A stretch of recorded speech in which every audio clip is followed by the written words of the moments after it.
To je to.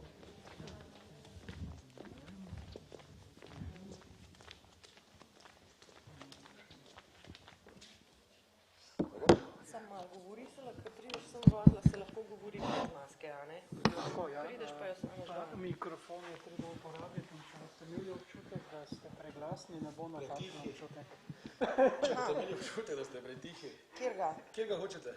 Kjer vam je lepši? Okej. Držite čim bližje ustom, to je to. In to je to. Nič da radite stisk, nič. Nič. Probajte. No, tole bomo... Odlično. A to, tako? Ja, v redu, hvala. Hvala. Jaz pa kle samo naprej, ja, v redu.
Zdaj bomo začeli.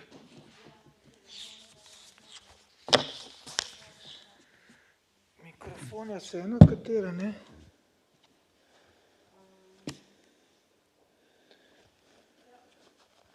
A lahko ti greš, Barbara, pogledati, če lahko začnemo ali kaj? 10, Aha, 9, hvala.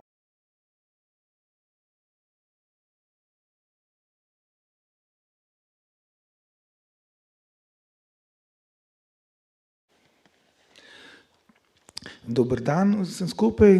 Welcome everybody on the second day of our symposium, and we're going to open the second panel of our symposium, which we entitled the Metonymy of Smell. We're going to open the metonymy of smell with our colleague from Amsterdam, Caro Verbeek, from Vrije Universiteit Amsterdam. to introduce slowly our colleague from Amsterdam.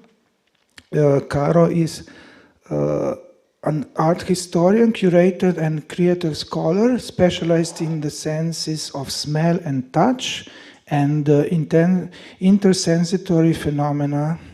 Her books and articles include Presenting Volatile Heritage, Something in the Air, Scent in Air, and today she's lecturing at the Amsterdam Free University, but she's also a close collaborator of several museums, concentrated and specialized in the phenomena of scent. Over the past 10 years, she has created numerous olfactory reconstructions of historical objects and events for exhibitions and care projects.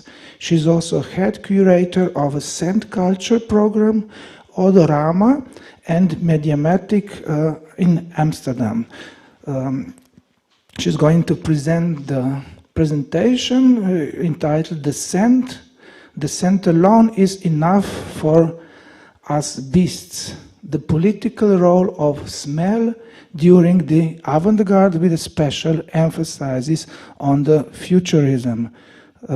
Please, Caro, you can begin. We're looking really forward to hear your presentation and then continue with the discussion. Thank you so much for your introduction. First of all, I would like to say how much I enjoyed yesterday, all those inspiring quotes and stories. For example, listening to Silence by Enrique Vargas, and how important it is to talk so you can listen in order to listen, or David House, who emphasized the fact that the senses never operate alone. I think that's very important. They're never functioning in an isolated way, but together, and they have to be aligned. And also that there's no such thing as universal sensing. So all over the world, people sense in a different way. It's not just a biological function. Of course, it's a cultural construct. And like people in other parts of the world sense in a different way, also people in the past sensed in a different way. And that's what I want to talk about today, and in particular about futurism. And I want to share with you a very personal anecdote. The reason I got engaged with other senses than the sense of sight, because I was trained as an art historian. 20 years ago, in 2001, almost 20 years ago, I went to the Venice Biennale, a really important art show. And there, when I entered the building, the main building, the Arsenale, I sensed this really pungent, really strong, spicy smell. And it annoyed me. I thought, why? Why is there this strong smell? Did the curators have a dinner party or something? This is disturbing my aesthetic gaze, is what I literally thought. And then hundreds and hundreds of meters ahead, I saw the source of this smell. And it was a work of art by the Brazilian artist Ernesto Neto. And you can see it on the image. I don't know if my PowerPoint is shared, but otherwise I will describe it. Lycra bags full of colorful spices were suspended from the ceiling, like a forest, but upside down. And these lycra bags filled with spices formed beautiful circles on the floor, visually appealing, but the smell was actually permeating through the entire exhibition space. And I was so flabbergasted, I was so amazed. I thought, wow, smell can actually be part of a work of art. That changed my entire perspective on history as well. As you know, smells disappear. So, of course, I wondered, maybe, or could it be that artists in the past have already addressed the sense of smell, but they have simply disappeared? And that was the start of my PhD, In Search of Lost Scents, reconstructing the aromatic heritage of the avant-garde. So, in my next slide, you see the Futurists, a group of artists at the beginning of the 20th century. Futurism was founded by Filippo Tommaso Marinetti, He's standing in the center, in the middle. And if you look carefully at this first founding manifesto written in 1909 by Marinetti, we already see a clue to the olfactory practices of the futurists, because in it, Marinetti states, il fiuto solo basta alle belve. So the scent alone is enough for us beasts. And with this, he was trying to break down the sensory hierarchy that was known in philosophy and in aesthetics, in which sight, the sense of sight, was always dominating, and the sense of smell was at the bottom of this hierarchy. So he says the sense of smell is even more important than the sense of sight. Furthermore, il fiuto, in French that would be le flair, both mean sense of smell and intuition. So he was also conveying how intuition was much more important as a source of knowledge than the ratio. Ratio was connected to the sense of sight, whereas the sense of smell was connected to intuition, considered superior to the mere intellect. Marinetti himself was inspired by a famous philosopher for this quote, which was Friedrich Nietzsche. And Friedrich Nietzsche had claimed in 1888, "Mein Genie ist in meinen Nüstern," or "My genius is in my nostrils," again rebelling against thousands of years of a sensory hierarchy in which the sense of sight was dominant. So he connected knowledge to the sense of smell. And you see this at the beginning of the 20th century, that avant-garde artists and certain philosophers, such as Nietzsche, try to question this hierarchy, millennia-old hierarchy. Today I want to discuss the following things. We might not get to all of them, but at least a few. Smell in futurist art and theory, olfactory synesthesia, and olfactory museology.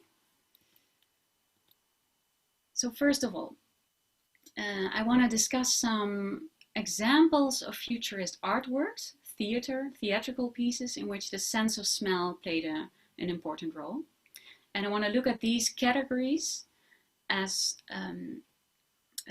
written about by Sally Baines in a famous article, Olfactory Performances, and she distinguishes these categories to illustrate words. So smells can be used in theater to illustrate words, characters, and places, to evoke a mood or ambience, to complement or contrast with oral or visual signs, to summon specific memories, to frame the performance as ritual, and to serve as a distancing device.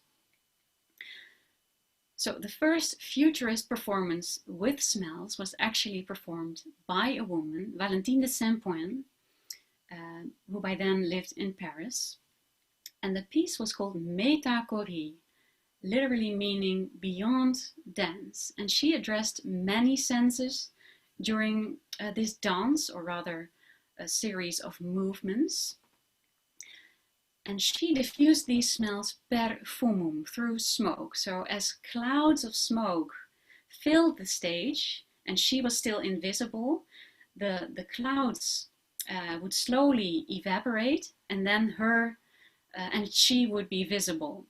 So the sense of smell and the sense of sight are, kind of balancing each other. And she probably used the sense of smell to evoke a mood or ambience, and to contrast the visual, and to frame the performance as a ritual. And there is even a nose witness report written in a famous French magazine. So this is the only description we have of the smell that was diffused there. And the smell was exotic. But what does exotic mean? It probably meant that the Saint-Point used the smells that were known at that moment from the colonies, the French colonies, and that were exhibited at world fairs And some of the scents she might have used and that were also presented at world fairs at that time in Paris were patchouli, myrrh, ylang-ylang, frankincense, those kinds of scents. Next example, the Cinema Odorosa, a project by Bruno Munari and Castagnetti. And these experiments consisted of the screening of films, known films, not just futurist films, famous films like Mutiny on the Bounty. And at the same time, Castagnetti and Bruno Munari would disperse scents throughout the theater. And years later, Castagnetti remembered that they diffused the smell of sea, salt water, and the smell of grass, probably to heighten a sense of realism in the cinema. Munari also wrote a manifesto on the use of smell in cinema, and he stated that it would be enough for this realization to introduce the smells required by the scene. The public will thus have the complete sensation of the scene and will identify with the film by living it, be immersed, so to say. And then the third example, theatrical play by Marinetti in 1931. And there are two sources I used for this. One was the poster for Simultanina, because at the bottom, in small letters, I read, Il teatro sarà profumato col giacinto innamorato, the GVM. So the theater will be perfumed, will be aromatized with a perfume called giacinto innamorato, or enamored hyacinth. And this smell, this perfume was known by Italians. The name was given to it by the famous D'Annunzio, Gabriele D'Annunzio. It was kind of a national perfume. But the play was also performed in other countries. So we have another nose witness report from a German journalist, and he claimed that the smell was very cheap. It smelled like patchouli. He was not pleased because the booklet, the program promised several smells, but there was only one. And here you see the discrepancy between how a certain perfume is viewed in the eyes, in the noses of a certain audience and in a different audience. So how you perceive a smell has nothing to do with the smell. It has everything to do with your associations. If you don't know this perfume, you don't consider it a national product, of course you won't judge it in the same way. And then the most famous multisensory projects by the Futurist cookbook, the Cucina Futurista, multisensory dinners, very popular in the 30s all over the world. And these are all the senses the Futurists addressed. The sense of taste, of course. Temperature, the temperatures would rise during dinner. Tactile structures. I reconstructed one of the tactile poems, so sandpaper, silver foil, and velvet. So during dinner you would have to do this while eating. So sense of touch, sense of sight, sense of smell, and music. Right before this symposium, I sent samples, so people in the audience might smell right now. I sent them a sample of Eau de Cologne 4711. Eau de Cologne was very important for the Futurists because to them it was political. To them it was a typically Italian smell, and it was also a war scent because the Futurists and other soldiers brought this smell, this perfume, to war zones in order to disinfect small wounds, to wash pans, and they even drank it. So the people in the room can smell this fresh scented water if they like. Another smell they diffused would be ozone. Ozone was a symbol of modernism because it's the smell of electricity. And during these dinners, Food was aromatized with ozonizers. Now, the futurists had very different ideas about what smell and scent actually was. I found two definitions in all their manifestos, one of which was stated by Marinetti in 1912, and he stated that smell is nothing more or less than the scattering of objects. That means that smell is very dynamic, and I found a painting by Giacomo Balla, Expansion of Perfume, and I think this is the visualization of this definition. Smell transforms, it moves through a space, it's very dynamic. And then a second definition given by Carlo Carrà in 1913 is: sounds, noises, and smells are nothing but different forms and intensities of vibration.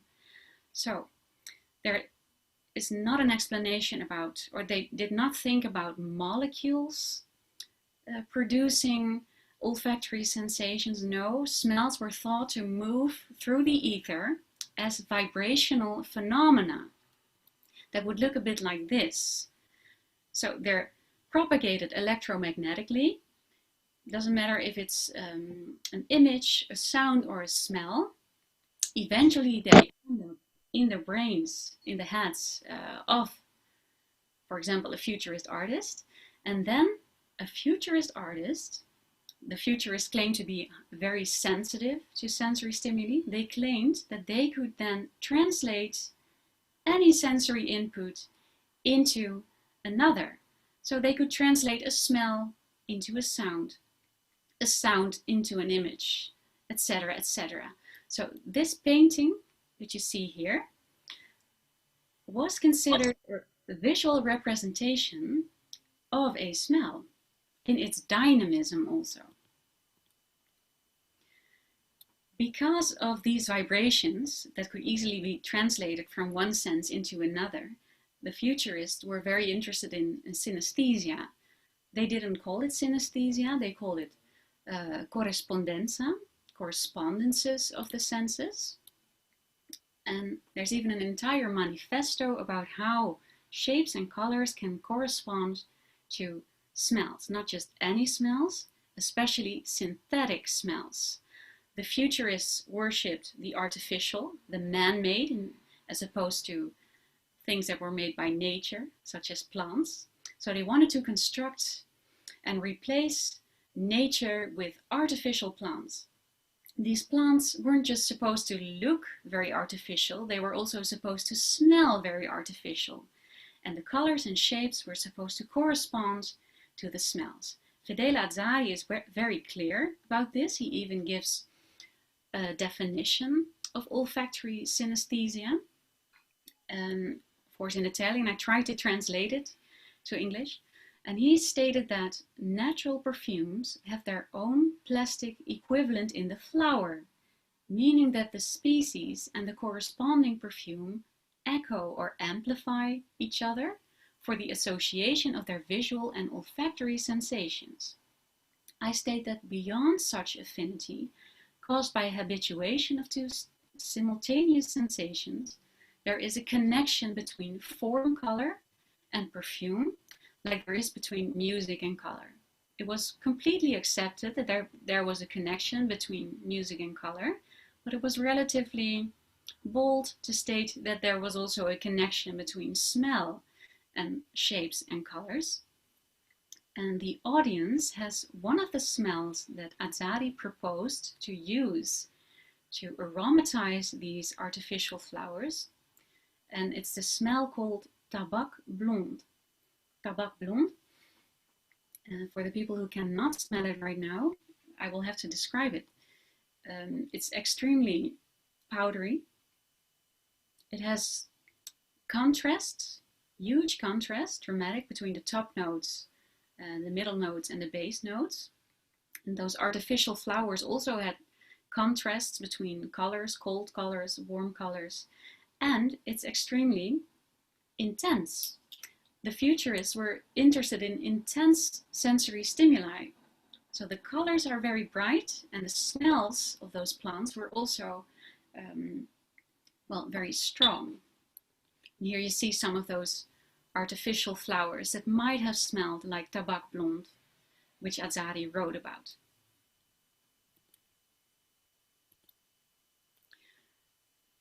I also wanted to shortly mention this, how Kandinsky also wrote about the relation between smell and color in his famous book on the spiritual in art. Of course, it's mostly about music and painting, so sight and sound. But there's one sentence in the entire book about smell. He writes without explanation, of course, the expression fragrant colors is pretty common. So he takes it for granted. He thinks everyone knows that colors are fragrant and vice versa. Yeah, no more explanation than that. And then if there is time, one final chapter, olfactory language. The futurists invented new words to describe olfactory phenomena. We all know that we have very few words to describe smells, but the futurists tried it anyway by inventing their own words. So besides using equivalents such as profumo, odore, or evaluations such as suave, delizioso, sources, or qualia, so characteristics such as intensity and volume, and synesthetic descriptions, they invented entirely new olfactory linguistic categories, such as shape and movement. Marinetti described the scent trail of a woman in his poem Olfactory Portrait of a Woman, and then he described her scent trail in terms of spiraling, moving arches and agile X shapes. This is quite unique. I haven't come across this, not in symbolist poetry, not in surrealist poetry. Of course, they were interested in movement, so it makes sense. They also had paradigmatic smell descriptions, such as profumi vibratissimi, so vibrating perfumes, which wasn't meant poetically, but scientifically because of the vibrational paradigm I talked about earlier. Or they talked about ondate olezzatrici, fragrant waves, which they thought, they hoped, could be broadcasted through radio. And some neologisms like aeroprofumi, which kind of meant modern perfumes. Aero refers to airplanes. Or caldagrodolce, simply sticking words together. Caldagrodolce would be caldo, agro, and dolce, or warm, sharp, and sweet at the same time. And then my concluding remarks, the future of olfactory museology. We all know that in museums, professionals go out of their way to present things visually, to cater to our optical gaze, with lights and frames, etc., pedestals. But this doesn't do justice to the multi-sensory reality of the history of art, which is about touch and smell. So maybe we should present smells in museums as well. Here you see some presentations, like in the Stedelijk Museum, which I curated 2 years ago, and Something in the Air Scent in Arts, which I curated 5 years ago, with olfactory documentation. There's scented air in those flasks you see there. And let's also not forget how introducing the sense of smell to museums of visual art is highly inclusive, because you can also convey stories to people of other abilities, such as blind people. And here we see Hannes Walraven, a famous photographer who turned blind later in life. And after an olfactory tour at the Rijksmuseum, the smells were made by IFF, by Birgit Sijbrans. He said that I already realized I could see through my sense of hearing, but after today I know I can also see by my sense of smell. Thank you for your attention.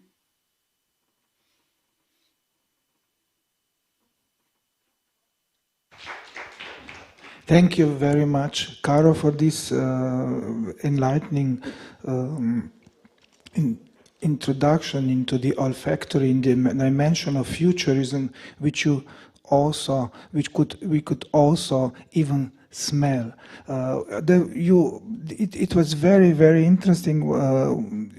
This description and also your interpretation of the rebel against the oculocentric bourgeois regime of the futurist. Maybe, of course, today we're living in an era in which we are also would need to have a rebellion against the oculocentric bourgeois or post-bourgeois regime. But what I wanted to ask you for the beginning is, how do you, because you've been practicing a lot the performative, let us say the performative olfactory guidings and events, in which way how could you describe the performative nature of olfactory events of today's world within museums, within performing arts, in merging the two together?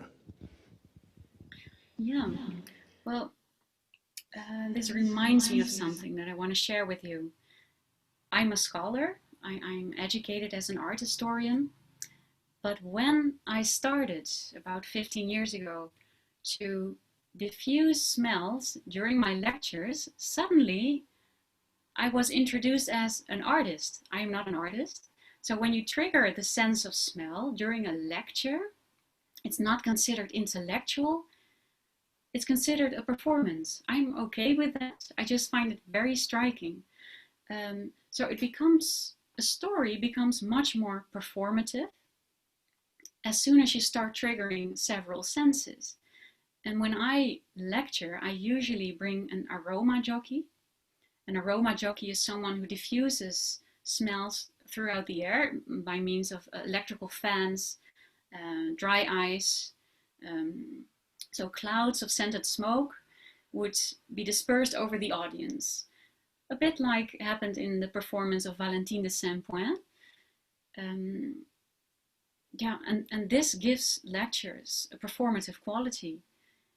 And I actually think that academia, so scholarship and or academics and artists can learn a lot from each other, because in the end it's all about conveying information, telling stories, creating moods and atmospheres. It's also important for academics if you want your story to be remembered, if you want people to really digest your message.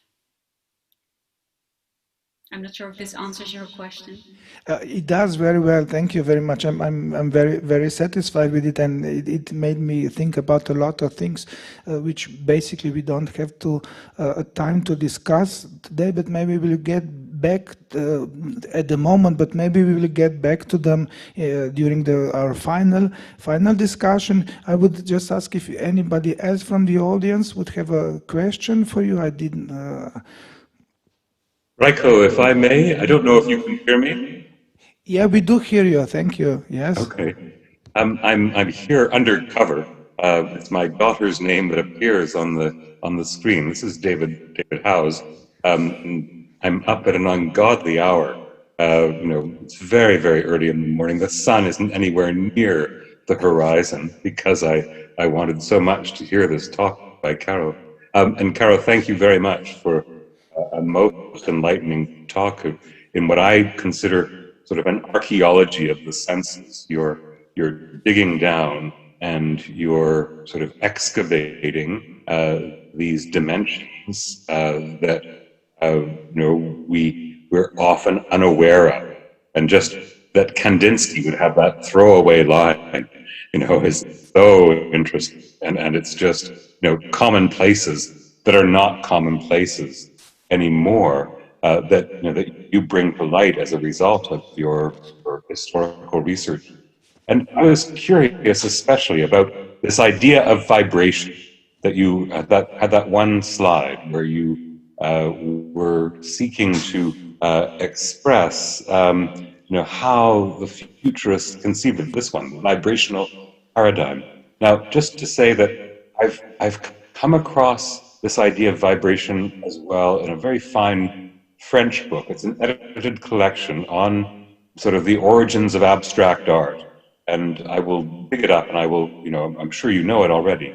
And it seems that at that point, in the early 20th century, there was a great deal of interest and attention paid to vibration.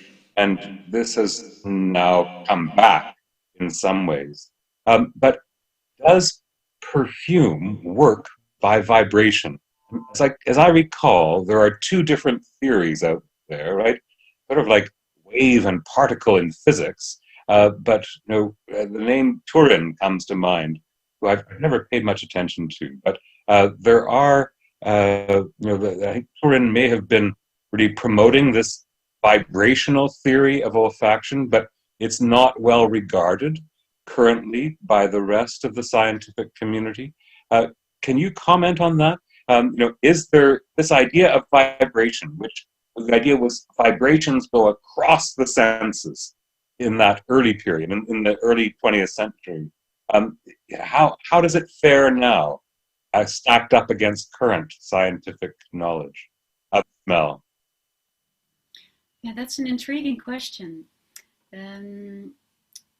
I too, when I read about this vibrational paradigm, and that smells are propagated as vibrations or waves, it reminded me of Luca Turin. My knowledge, I don't think it's vast enough, my knowledge of Luca Turin's theory, but I believe that he claims that odorous compounds, that the molecules themselves are vibrating. And this is opposed to, of course, the theory by Linda Buck that molecules are shapes, and that the shapes of receptors in our noses and the shapes of molecules somehow interlock, and that this causes an olfactory sensation. And I also know that Luca Turin is quite isolated in his claim. He's one of the few scientists that claim that smell is a vibrational phenomenon. But I don't think the futurists thought about molecules in that sense. They really thought about waves, they thought it was electromagnetic waves. And they took their theories from Charles Henry, the famous psychophysiologist who ran a lab of sensory studies at the Sorbonne in Paris. And it was Henry who actually claimed that 3 senses were electromagnetic and vibratory, and those were smell, sight, and hearing. So not touch or taste, just those 3 senses. So this is very, very interesting. And now we know that sight is electromagnetic. We refer to hearing and touch as mechanical, and we refer to smell and taste as chemical. So, the categorization is shifted. And Charles Henry, I would agree, he was the symbolist scientist. He was sort of an extraordinary character for his investigation of all these cross-modal correspondences. But this conflict, as it were, between Buck and Turin, I had come across in my anthropological research the idea amongst the Dogon that smell, the Dogon of Mali, that smell and hearing are both invisible and they have a common root in vibration. Okay, so there's an understanding of vibration there, and that therefore they speak of hearing a smell because both have vibration. And they also speak of words as having different odors. And there are sort of words that are good words and words that are evil words, and they have good and bad odors respectively. So to me, the Dogon are the best scientists there are, and so I don't care about Buck and Turin so much as I care about what we can find in the anthropological record. It's very interesting, and even the little sketch that you give, suggests that. Now maybe you're having trouble with hearing me, but like wave and particle in physics, this idea of shape and vibration in smell requires a lot more investigation, and we might really arrive at a very interesting alternative understanding of the structure of the universe, if we follow our noses in this way. And so it's all these sort of suppressed theories, and Turin might be an example that I think we should bring out, and actually explore seriously. And the futurists in their experimentation always, to me, have led the way. So, fascinating recovery of this idea of vibration, which I was not aware of being part of the discourse on smell. This book on the origins of abstraction, Aux origines de l'abstraction, I think it's called, was all about ideas of sound and color, but it didn't talk. There was nothing on smell there. So this is an important finding of another whole domain in which this theory was playing out. So thanks very much for your presentation. Thank you, David, for your comments. Thank you, Caro. And I think we could continue about this topic, very interesting one, the text of your futurists and the olfactory events that are very, very much alive and usable today in the afternoon. Thank you very much once more, Caro. And I hope they will both join us the afternoon. We will start the final discussion at 3:30 p.m., a bit earlier than it was announced, but this was already announced by Rajko. Thank you very much, and we will proceed now to the next speaker, to Barbara Orr from University of Ljubljana, Academy of Theatre, my radio, film and television, my colleague. I will shortly introduce Barbara. She's a theatre scholar and the head of the research group at the Academy of Theatre. Her main areas of interest are experimental theatre practices, avant-garde movements, contemporary performing arts. She's author of a book, The Play Within a Play, and a series of very interesting articles. And the title of her presentation of today is The World of Odor in the Slovenian Performing Arts. It will be a fruit, we will hear the fruits of the first basically research within this area. Please, Barbara.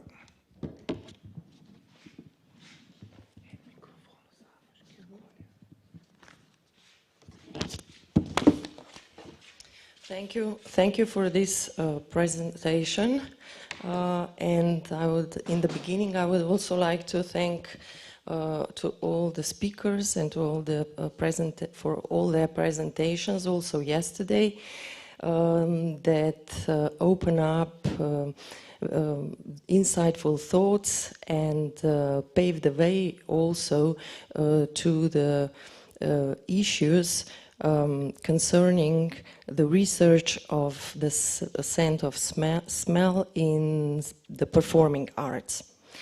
And in this paper, we will focus on the events in the Slovenian performing arts that have used odor as a means of stimulating of spectators' senses and arousing the transformational effects of all their participants, that is, the performance and the spectators.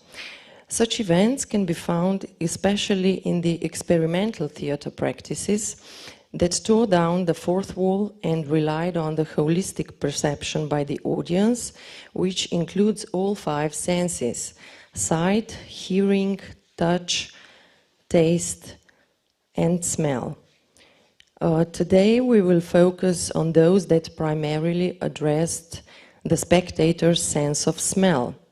And the aim is to provide a chronological overview of such events, examine their role in developing new languages of the stage, and audience addresses, and also in the continuation to define their role and significance in the history of the Slovenian performing arts.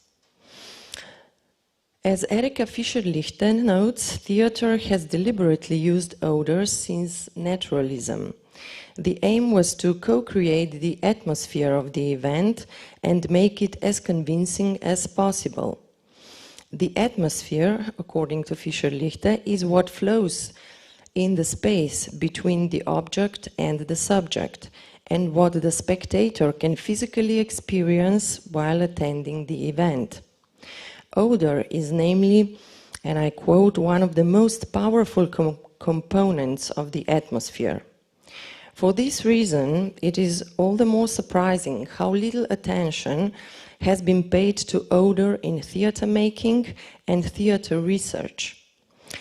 As Rajko Muršić pointed out yesterday in his lecture, we don't have vocabulary for describing olfactory experiences, and in addition, also smell is individualized.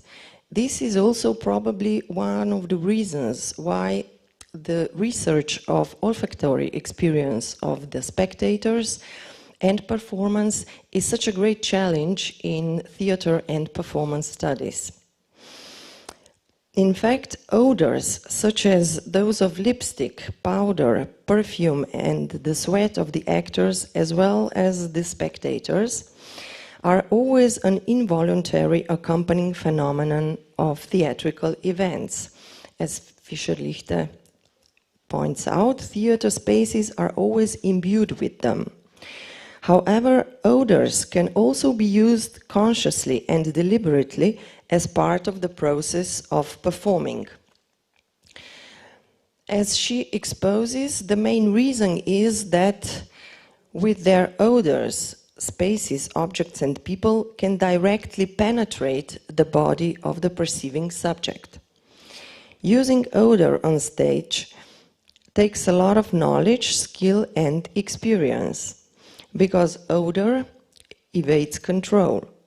The moment it spreads around the room, it can no longer be controlled.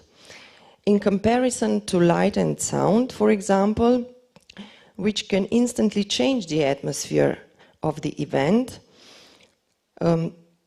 odor is almost uncontrollable.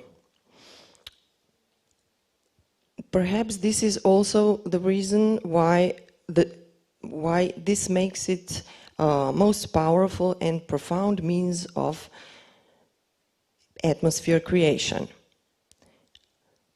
Odor is used as a means to achieve an effect of authenticity of the atmosphere.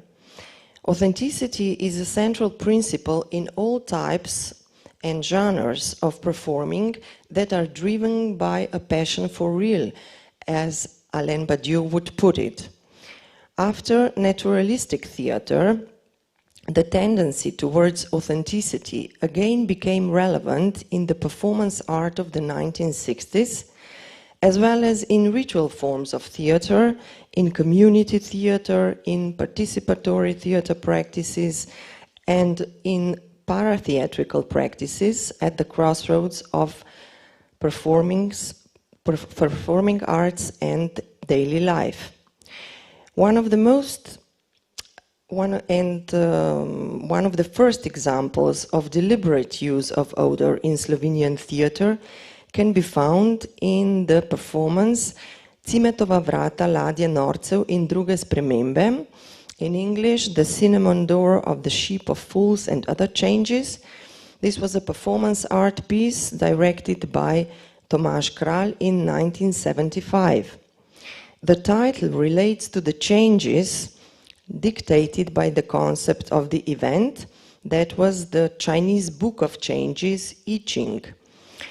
Among other things, the changes were triggered by the intoxicating atmosphere of cinnamon scattering.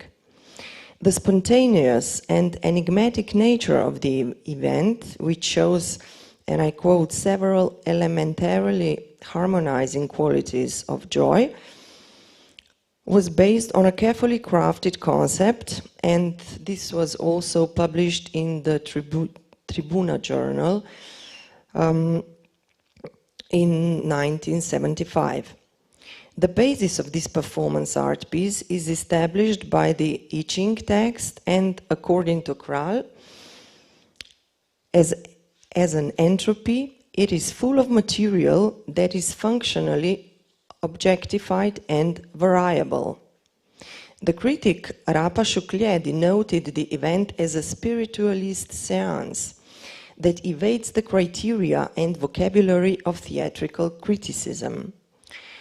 It was a performance art piece without text, which, in addition to soothing music and light effects, as well as more or less improvised movements, was enriched by the use of a number of simple objects, such as bowls and cups, spectacles, a giant candle daughter, little polyvinyl and paper bags, candles, which, taken out of their everyday context, achieved a suitable effect.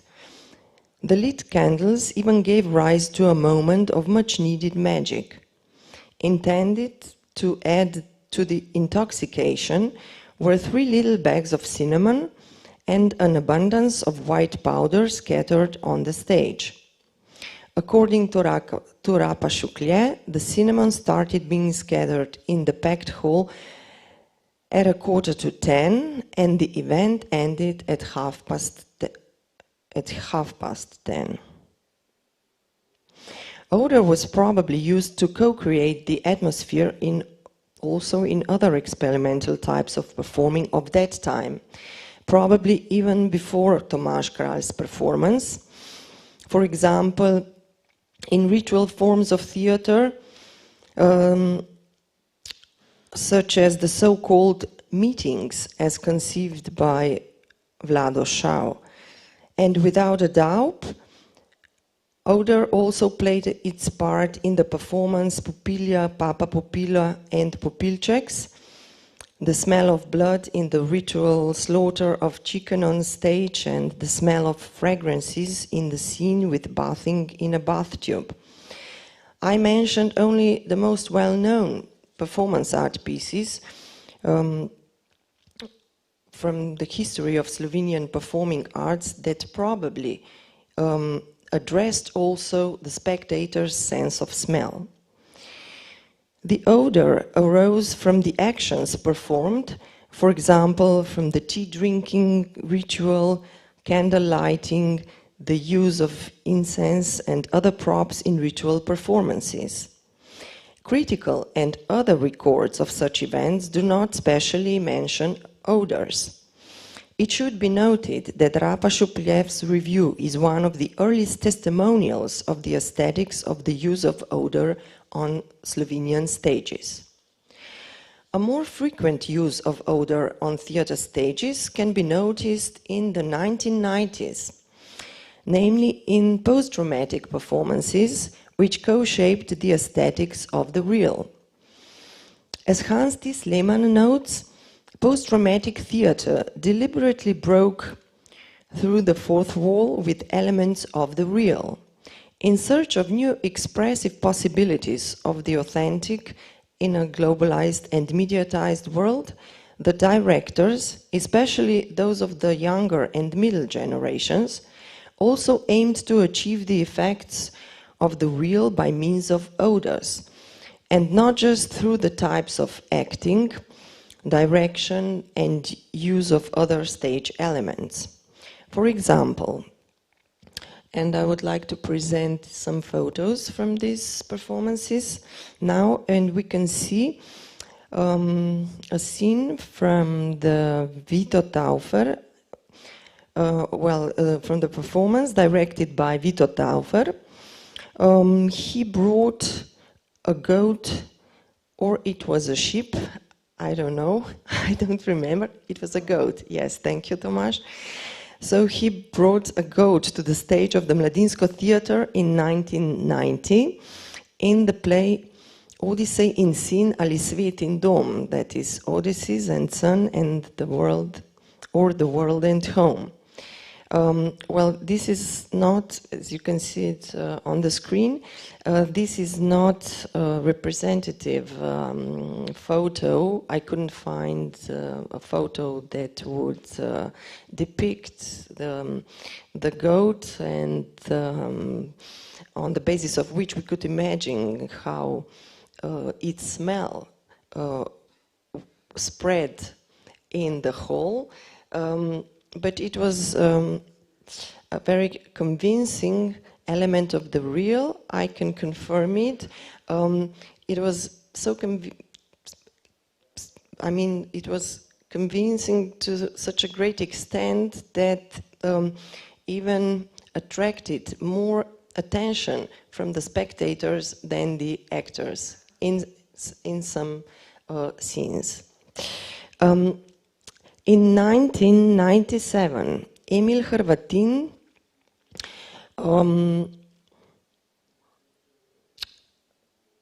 created tear donating session, Camilo Memo, and he tried to evoke memories and tears from the spectators by means of onions and their pungent smell. We can see the director, Emil Hrvatin, and this apparatus for collecting the tears of the spectators, and they were also stimulated, as already mentioned, by the slices of onion. And in the same year, the same director, Emil Hrvatin, directed the banquet, and he threw a feast for the spectators who enjoyed the scenes with the actors while eating. 2 years later, in 1991, Tijana Zinajić created the effects of the real in the performance Svinčnik piše srcem at the Mladinsko Theatre. In English, the title of the performance is The Pencil Writes with Its Heart. And the director tried to create the effects of the real by means of the actors preparing the food in front of the audience. The same goes for Love to Death, Ljubezen na smrt, directed by Matjaž Pograjc in 2007.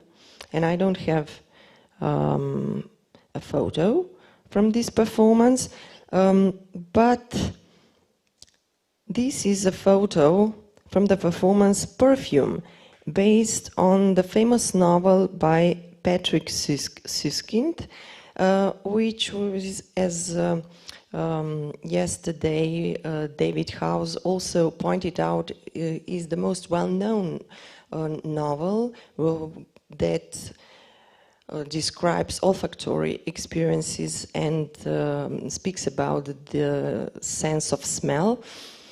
Well, the performance, directed by Borut Bučinil in 2009 at the Cankarjev Dom Center, was based on this novel, Perfume, and director stimulated unconscious associations in the audience by using pleasant as well as highly unpleasant odors.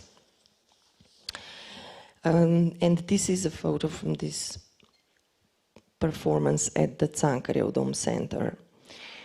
In the function of the intrusion of the real, odor has also frequently appeared in performances directed by Tomi Janežić. For example, in Oidip, King Oidip, in 1998, and later on in Romeo and Public.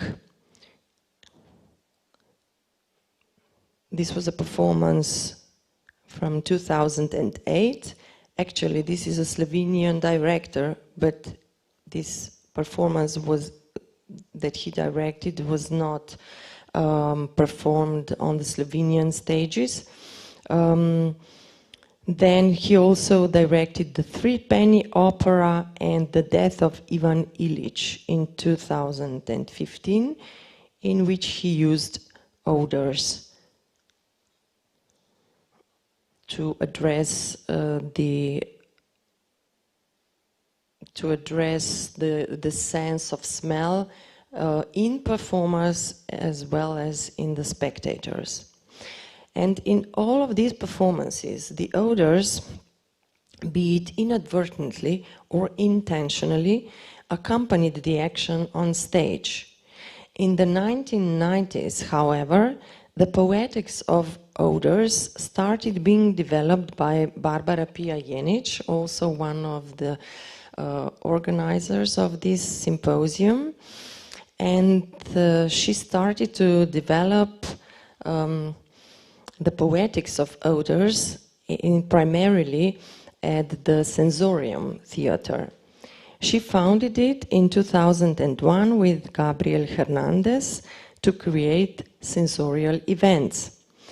She relies on the methodologies of Enrique Vargas, with which she became acquainted with, as was also pointed out yesterday, between 1996 and 2004, when she collaborated with his group Teatro de los Sentidos as an actress and also as a scent designer. She first got to know scent design in 1999 when Teatro de los Sentidos toured Zurich. According to Jenic, scent designer Antonella Cirigliano decided to leave the group at that point. Cirigliano and Vargas decided that her work should be taken over by Barbara Pia Jenic, and so she did. Between 1999 and 2004, she designed the scents for all of the performances, and each of them consisted of about 30 scenes and 20 actors, as each character had to have their own scent. And she designed these scents for the performances Oracles, La Memoria del Vino, and Hilo del Ariadne. And Barbara states that for each performance, she made a research and the concept with the explanations of how the scents affect the audience and as well as the poetics of each scene.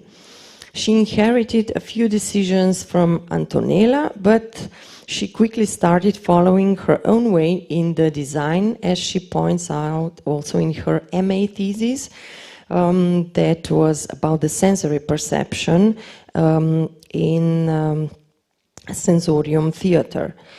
In her view, the poetics of odors is the kind of use of odors that does not only come directly from the action on stage, that is the use of food, religious props, the natural odor of a certain space, but one that opens up new imaginary spaces in the scenes through sensual synesthesia. Odors represent an important bridge between consciousness and the unconscious, as well as between memory and imagination, as she pointed out in one of the many interviews. And Barbara also developed the poetics of odors, not only in sensorial events, but also in non-sensorial theater performances, including We Are the World, Waterman, then Cro-Magnon. I don't have a photo from Cro-Magnon, but this one is from the staging, Gotska Okna, am I right, Barbara? Thank you. This was the staging of the poetry by Dane Zajc from 2014. And here we can see perhaps the most interesting, her collaboration, which was with the Slovenian National Theatre, Opera and Ballet in Ljubljana in 2015. And Barbara worked as a sound designer in the staging of this operatorium. We can see the photos from the 10th daughter, the Deseta hči by Svetlana Makarović. And this unique aspect of the performance also won critical acclaim. For the first time, we could say, in the history of Slovenian theatre, a new field, that is sound design, was stated in the repertory theatre programs. Well, in the list of performances that have used odor as a means of stimulating the spectator's senses on Slovenian stages is by no means complete. And their examination reveals that odor was used as a means of sensory perception at least as early as in the 1970s, and the interest in olfactory perceptions grew among the theatre makers in the 1990s as an element used to successfully implement the aesthetics of the real in post-dramatic theatre and achieve the immersion of the spectator. And this role of odor in theatre also continues, we could say, in the 21st century, and it can be expected, to my opinion, that in a mediatized society and culture where live events are increasingly valued, the use of scents on theatre stages will even increase. Thank you for your attention.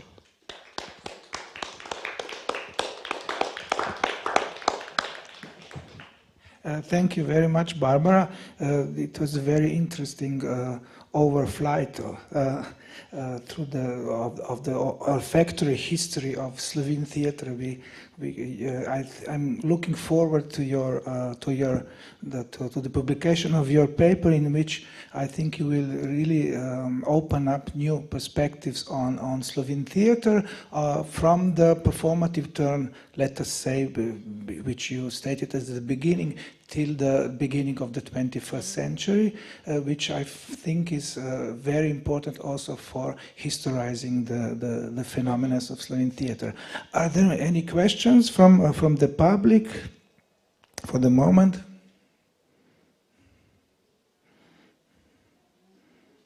Yeah, Brit?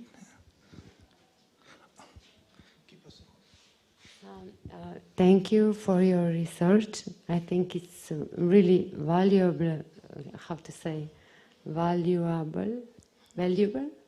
Yes. I think I think now Tomasz was telling you that it's not enough time, but I think you had... I just have to say to every speaker how much time Thank you. Yes. So I wanted to know, because there are some other examples I found out that we have in Slovenian theatre when they used smells, and I would like to know if there was any comments about smells except rapa šuklje, or if anybody noticed or talked about in other performances, because I'm putting a lot of emphasis on smells. That's why critics also talk about. But before, when we were not trying to put smells in front of other experiences, then I think there was no word about them, no?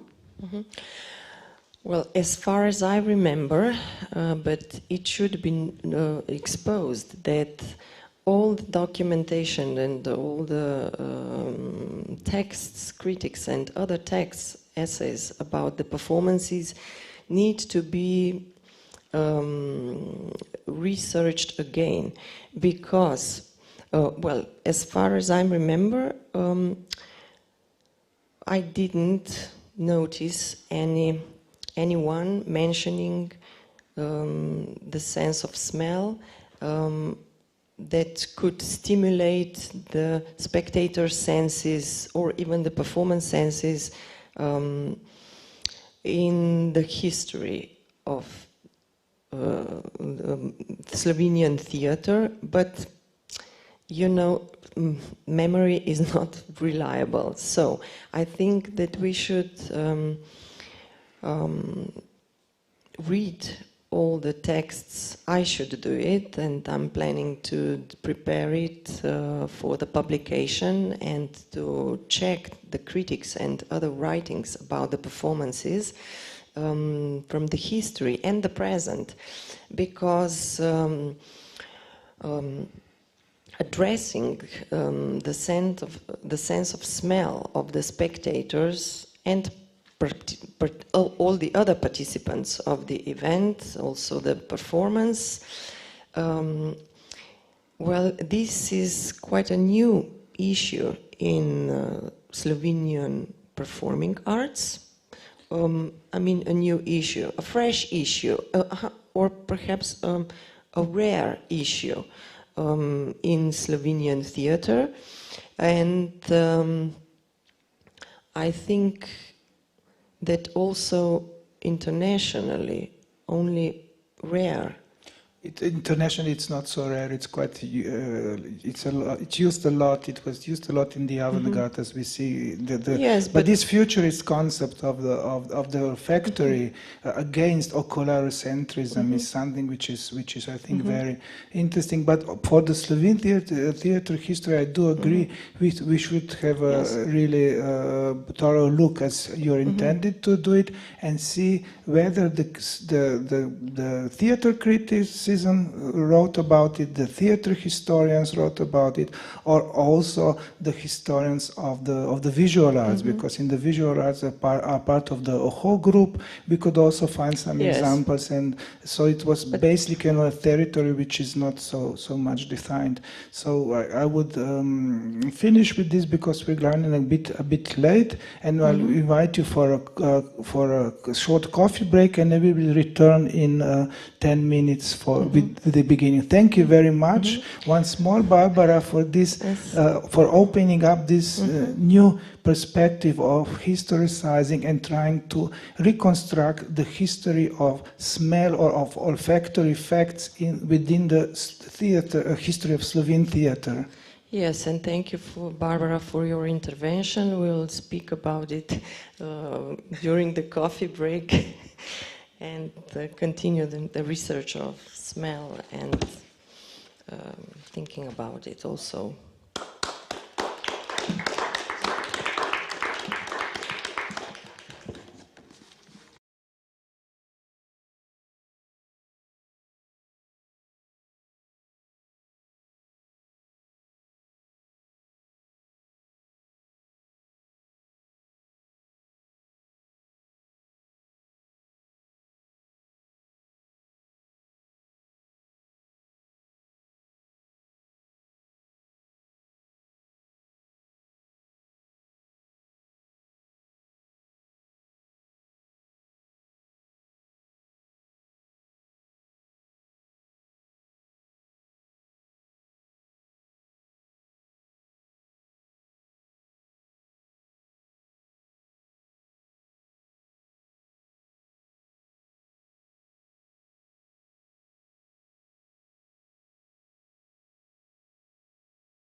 So, welcome back to the second session of today's symposium.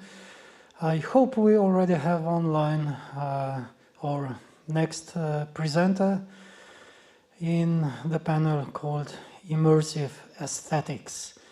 It's Peter de Cooper, I hope I pronounce it right, who is announced as a prolific proponent of olfactory art in the world.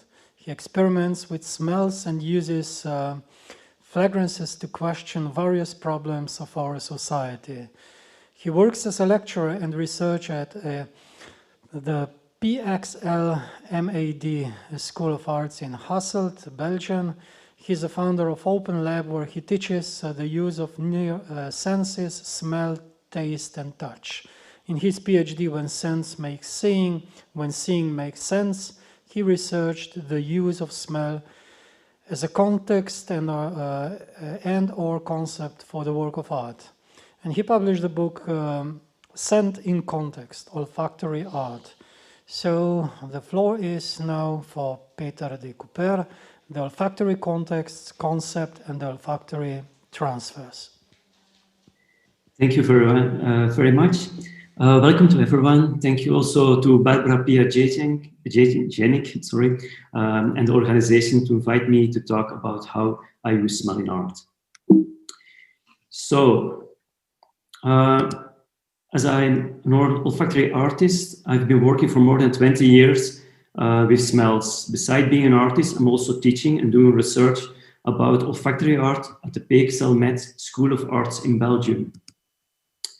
I'm the coordinator of the Open Lab, where students learn to work with the nearby senses. Besides learning to use the sense of smell, taste, and tactility in art, we also do performance art and video and technology art in the Open Lab, which students learn to combine. Students actually come from over all the world to follow our courses. Last year, I finished my PhD research at the PXL Met School of Arts, the University of Hasselt, and the Free University of Brussels, the VUB. In my lecture, I will focus on the complexity of olfactory art from the starting point of an artist. I will talk about the olfactory context, the olfactory concept, and the olfactory transfers.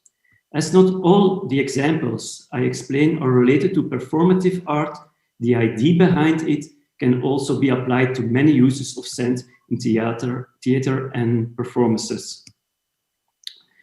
But let's first start about when do we speak of the term of olfactory art.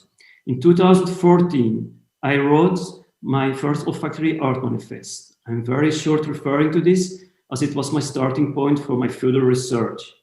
You see a lot of uses of smell in art, but what makes it an olfactory work of art? It was an important question to ask myself as being an artist, teacher, and researcher working with smells. I invented the term olfactism and divided it in three, you may say, two parts, as the third part is explaining what it makes not an artwork. But the two parts are olfactionism and olfactorism. It's not my intention to go deep in this, nevertheless, I very short illustrate the differences between them with two examples. In general, the term olfactionism will be mainly used for works of art in which the smell in itself gives context, or the smell in combination with the title, visual, and or the auditive, tactile, or gustative has a context. Smell can here also be used as concept of the work to reach a context in relationship to other senses, like with the work Smoke Cloud, where the smell of air pollution in combination with the white cloud looks as a contradiction, but actually add context and meaning about questioning the climate changes. Smell is here a fact, and at the same time, it's set also to thinking and to action. In olfactorism, we speak of olfactorism is when smell is only the actor or factor of the work. The smell factor of the work in itself is central. The context can be found in how smell in itself is composed and what it evokes, or what is experienced. Like with the naked perfumes here from 2016 in the Fashion Museum in Belgium. 10 naked professional models showed 10 commercial perfumes, while the spectators were all blindfolded. The focus was here pure on the experience of the perfumes. The fragrances were the main factor and actor of the work. Show you a very short little movie.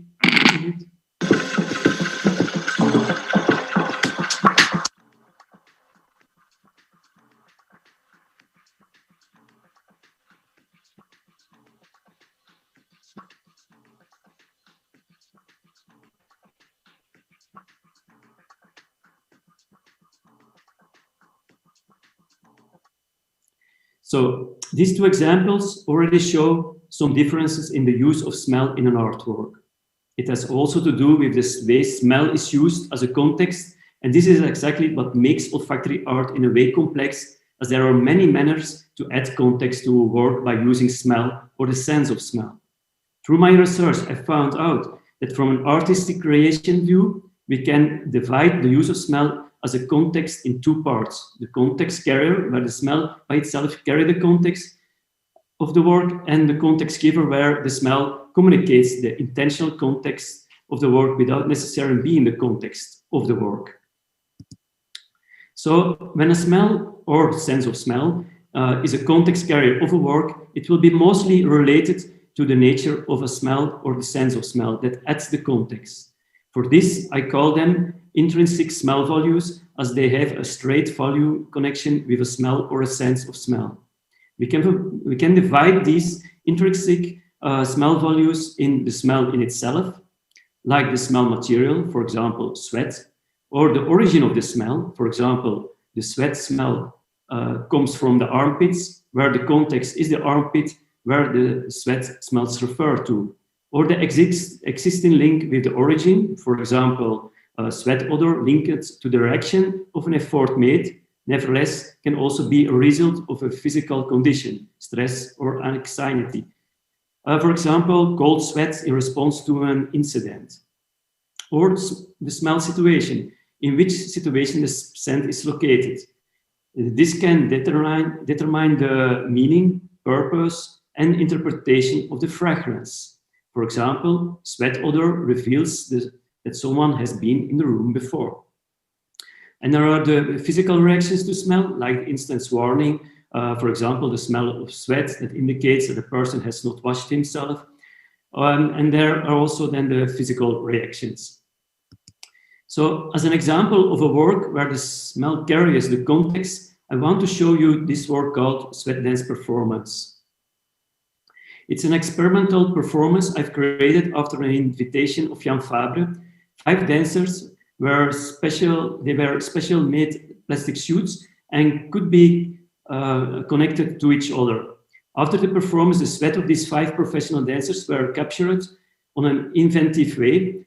Here we can say that the smell of sweat is the context carrier, as a smell material and the existing link of this, the origin refer to the context being the creation of the sweat. The sweat was then sprayed on the wall of the dance studio and covered with a glass box with a hole in it to smell the scent, and presented it to a video of the performance and a drawing made on a stone, like you see here. So when a smell gives the context of a work, without necessarily being the context of the work, the use of an olfactory context as an intention for context in the work also usually starts from a well-considered goal. After all, the smell wants to pass on a context in order to make people think about it. It is not a matter of using the smell only in itself, but of using it as an intention in the giving of meaning. The smell is then subordinate to a function and the action for which it was chosen.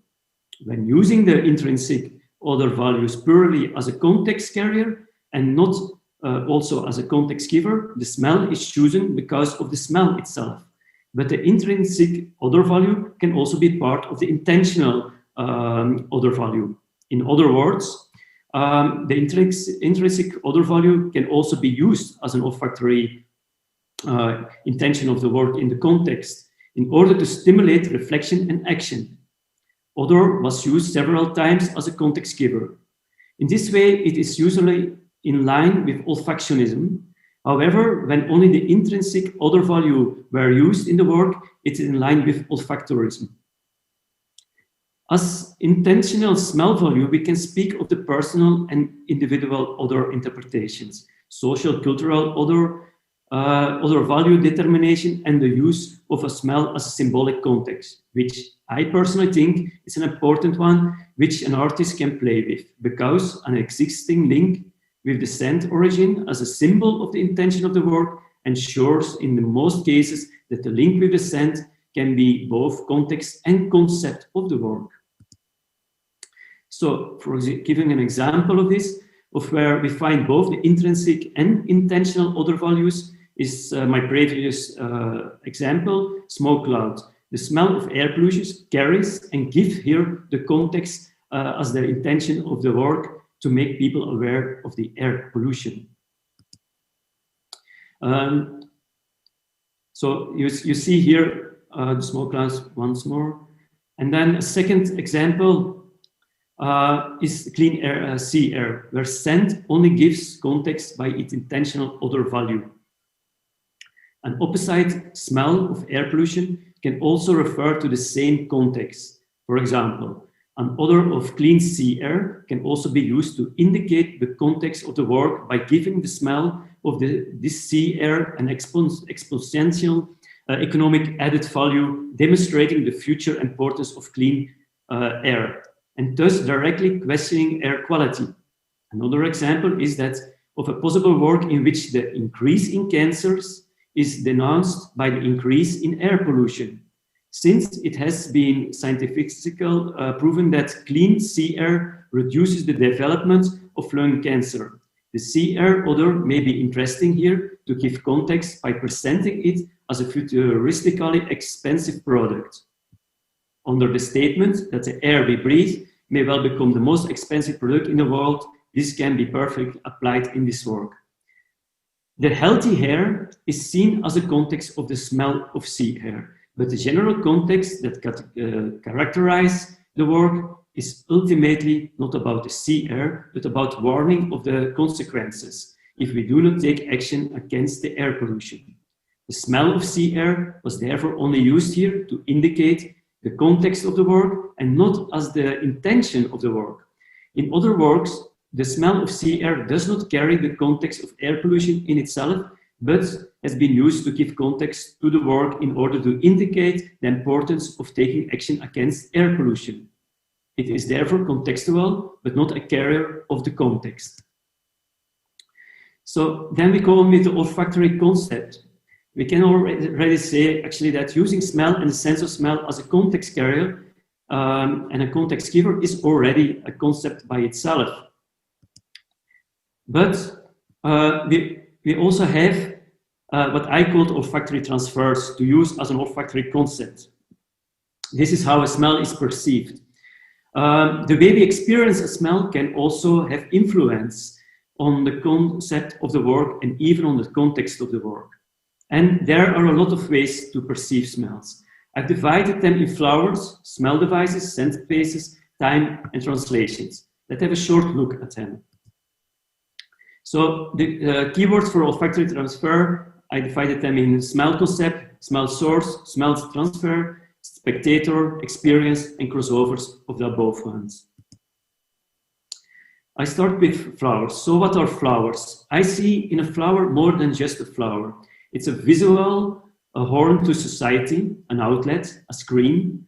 Flowers as metaphor give so much more meaning to the concept of flower, not an ideal of beauty, but a bearer of meaning. A flower gives a message. It makes the viewer think and question the beauty of society. Flower is not seen here as a purely aesthetic effect, but as a bearer of meaning. The flower as a fragrance producer, fragrance factory, a perfect image of beauty is not always important for the olfactory approach to the concept of flower, but also as a speaker, a horn to society. A flower can thus also be an opening in the ground or wall that emits a smell. It is like a symbolic funnel, as it were an outlet or even an open mouth that screams smelled. A sewer or a windpipe in the wall, a car exhaust, a factory chimney also could carry the concept of flower, but with a more critical reflection through use of smell and context. The glands on the skin of a body, the hair on the armpits, the body openings, even genitals, can then be seen as flowers in the sense of a metamorphosis. If one can experience the concept of flower in this way, one will understand that this concept is closely related to the relationship between society, nature, and culture. A flower always contains a fragrance and thus has at least one odor containing component. The fragrance component being a source of fragrance in the object work of art in itself. The object work of art also has a scent diffusing effect that is purposeful. This purposeful effect ensures that the scent actively or passively involves the viewer. For some examples, two examples of a flower as a flower is, for example, a wallflower that smells to gunpowder, and the smoke flowers, other real flowers that emit smoke and the smell of air pollution. This work was exhibited during the opening week of the Venice Biennale in 2017 in an exhibition, and the smell was sponsored by EFF International. Flowers can also have a credibility olfactory effect. Like in the Scent City Trail in Netherlands, each participant guessed the scent of the 4 wonder trees in the sewer. After it was everyone's turn, they were asked to smell the sewer again, but knowing then that the wonder trees had no scent as they had been replicated. Then they noticed that what they were smelling was not the wonder trees, but the sewers. It's a good example of how perception works. Flowers may also refer to the active smelling, like here with this scent hole painting. Or, as mentioned, can also bodies being seen as, being experienced as flowers, like in Slice the Naked perfumes and the Sweat perfumes. But also, when the material of a work is a reference of the smell, we speak also of a flower, like this big clown nose made of chili peppers. So let's go on with smell device. A smell device refers to the action of smelling itself. In other words, being stimulated to smell and thus becoming more aware of the action taken. In the case of a smell device, the spectator himself must participate by using a device in order to be able to smell better, become more aware of what one is doing, undertaking, and observing. It can be seen as an extension of the nose, or an attachment to better perceive the smell. Although this concept sounds logical, confusions could arise if the smell device were also a kind of flower at the same time. For example, a device could emit itself a scent if the viewer has to take the action to smell something that refers to an unreal connected. So, the nose by itself is of course also an obvious smell device. Used here, for example, in this sniffing performance in the Marta Museum in Herford. Or an extension of the nose can also be in helping tune as a smell device, like the other telescope. This extension that can be in helping tune by allowing the spectators, to do things themselves, to investigate and to make effective observations through experience, they also start to believe that it is real, because smell devices are objects that they have to handle themselves to determine a smell. They are more likely to believe that it is true. With the other telescope, one knows that one can smell from a distance, but by bringing the smell of an object to the nose, by looking at the object in the distance through the telescope, the object comes across as true.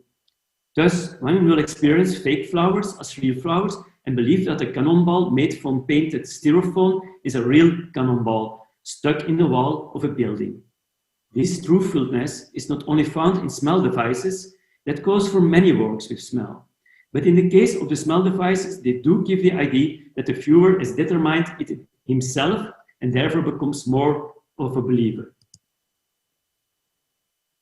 Or like also work can be a helping tool as being a smell device like the blind smell stick to help to find your way just by smelling. But also a stamp used to set the spectator to action to smell can be seen as a smell device, while the body is seen as a flower. Fragrances can also be smell devices when their purpose is to incite the viewer to smell through the use of the scent in order to acquire meaning. The purpose of smelling is then not to consider the smell itself as a value tool, but rather to use the smell as a tool to incite the viewer to smell. And we come to scent spaces. A scent space, in a scent space, the spectator experiences the scent with his whole body. The smell hangs in the space, as it were, and gives a certain experience. We will see that this experience can be both contextual and purely as an experience. A scent space is a location, situation where the scent is already present or changing. A scent space is a scent experience in which the location of the scent is not necessarily known.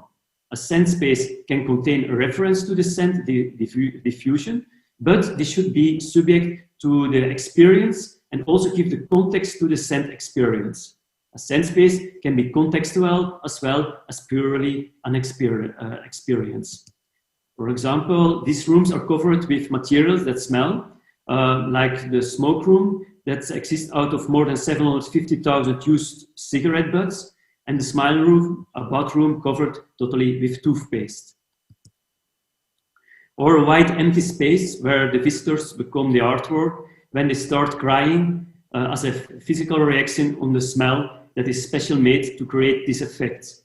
So the visitor becomes here actually the artwork, and you can experience only another artwork when another visitor is inside the room that starts to cry too. So then we come to the features of time. Due to its volatile, but which actually a very important element in using smell. Due to its volatile character, we can say smell also has a limited time of existence unless it is supplemented or replaced in time. Smell can also change over time and depends on the humidity, temperature, and situation in which it's located. Of all olfactory transfer, time is perhaps the most ungraspable. It therefore plays a role in most of the olfactory transfers, actually. The ephemeral character of a fragrance already relates to the concept of time. The viewer can only passively experience the limited shelf life of the work unless it is actively involved in optimizing the smell, in which case it will also be an active part of the work. However, the artist will usually include the optimization of the smell as a concept in the work and ensure that the smell always meets the requirements he himself sets for it. For example, in this work, the scent composition changes while the rose withers, from a fresh, beautiful rose scent to a not so beautiful smelling rose. Or, for example, the olfactiane, that's the first scent piano, is a fine example of how scent can be used as an element of time through the creating of a scent concert. Or the cultural odor generator is then a good example of how fragrance, for example, can be used as a time element at the hands of the visitor. The time between the start of the visit and the end of the visit goes through many stages in which the scent changes interactively through the choice of other visitors, spectators. And then there is the ephemeral effects. Most natural materials change over time. Think of oxidation and erosion caused by natural elements, but also the decay processes of plants. Like evolution painting, for example, is a natural landscape painted with food that evolved from a natural landscape to an industrial landscape. This aspect of time is formed by molding of the work. However, the smell is not perceptible as it is presented as a video or photograph, but the idea of other changeability is present. The work therefore fits in perfectly in our next olfactory transfer, the olfactory translations, in which this is a beautiful visual translation of a fragrance evolution. So the last olfactory transfer are the olfactory translations. Olfactory translations are scent translations through the other senses. They can occur over time to the loss of a smell, whereby the smell memory remains in the material. In addition, they can be conceptual references to smell and the influences of smells and how this concept or context of the work can be. A fine example from art history is the work of Belle Hélène by Marcel Duchamp. The perfume bottle is empty and closed. It's also not the intention that the bottle is smelled, but that the work is visible, perceived in relation to the emptiness of the bottle. It is therefore part of the olfactory transfer called translations. Also, like photographs, can be used to visualize smells and are also belongs also to the olfactory translations group. Or you can also visualize concepts of olfactory works like drawings, by drawings or sketches. And there is also then the visual remains of the smell.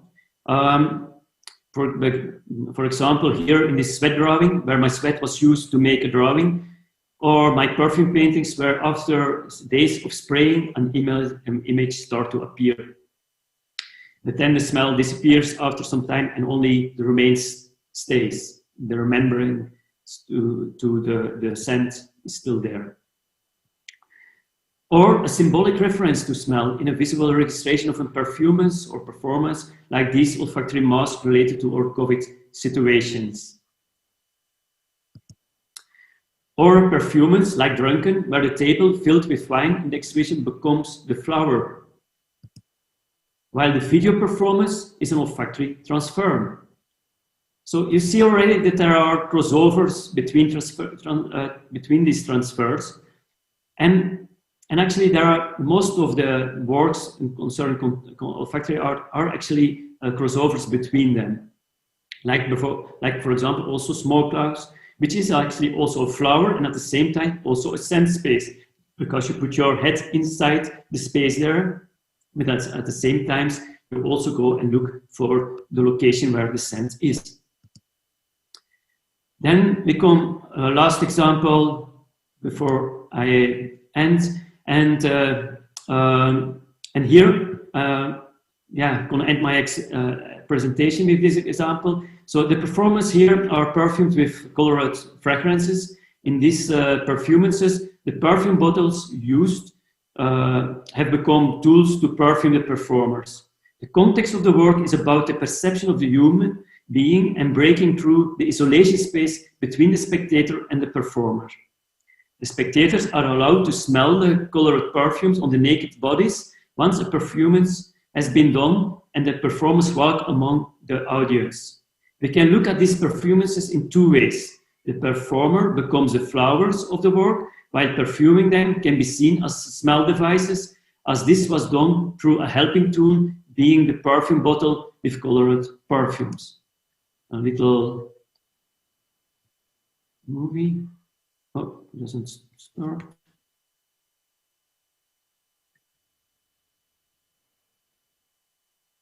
Let me go a little bit further.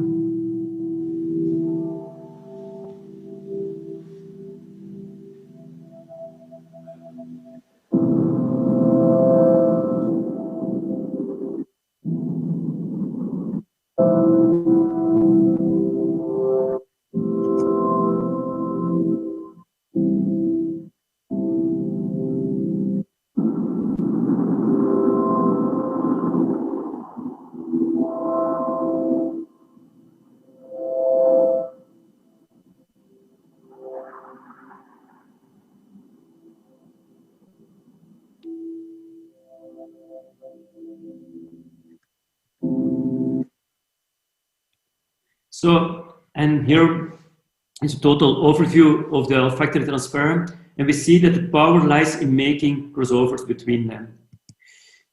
With olfactory transfer in combination with the use of the olfactory context, we have still a lot of beautiful possibilities at our feet. Oh, I see now that this schema is a Dutch version. Anyway, Next year, you may expect my publication on my total research, which is of course wider than the given examples. And I want to end to refer to my overview book from 2016 for who is interested to read more about the works.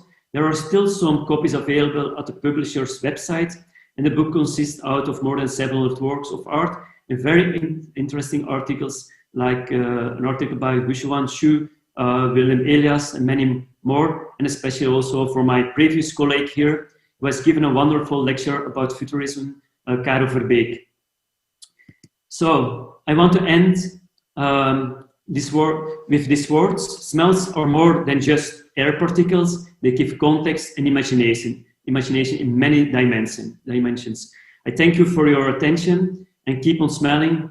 Smells are more than just air particles. Don't forget it. They give context and imagination in many dimensions. Thank you.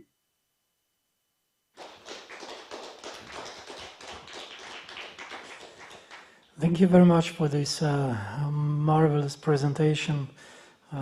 Unfortunately, we can't smell the results of all these art activities presented.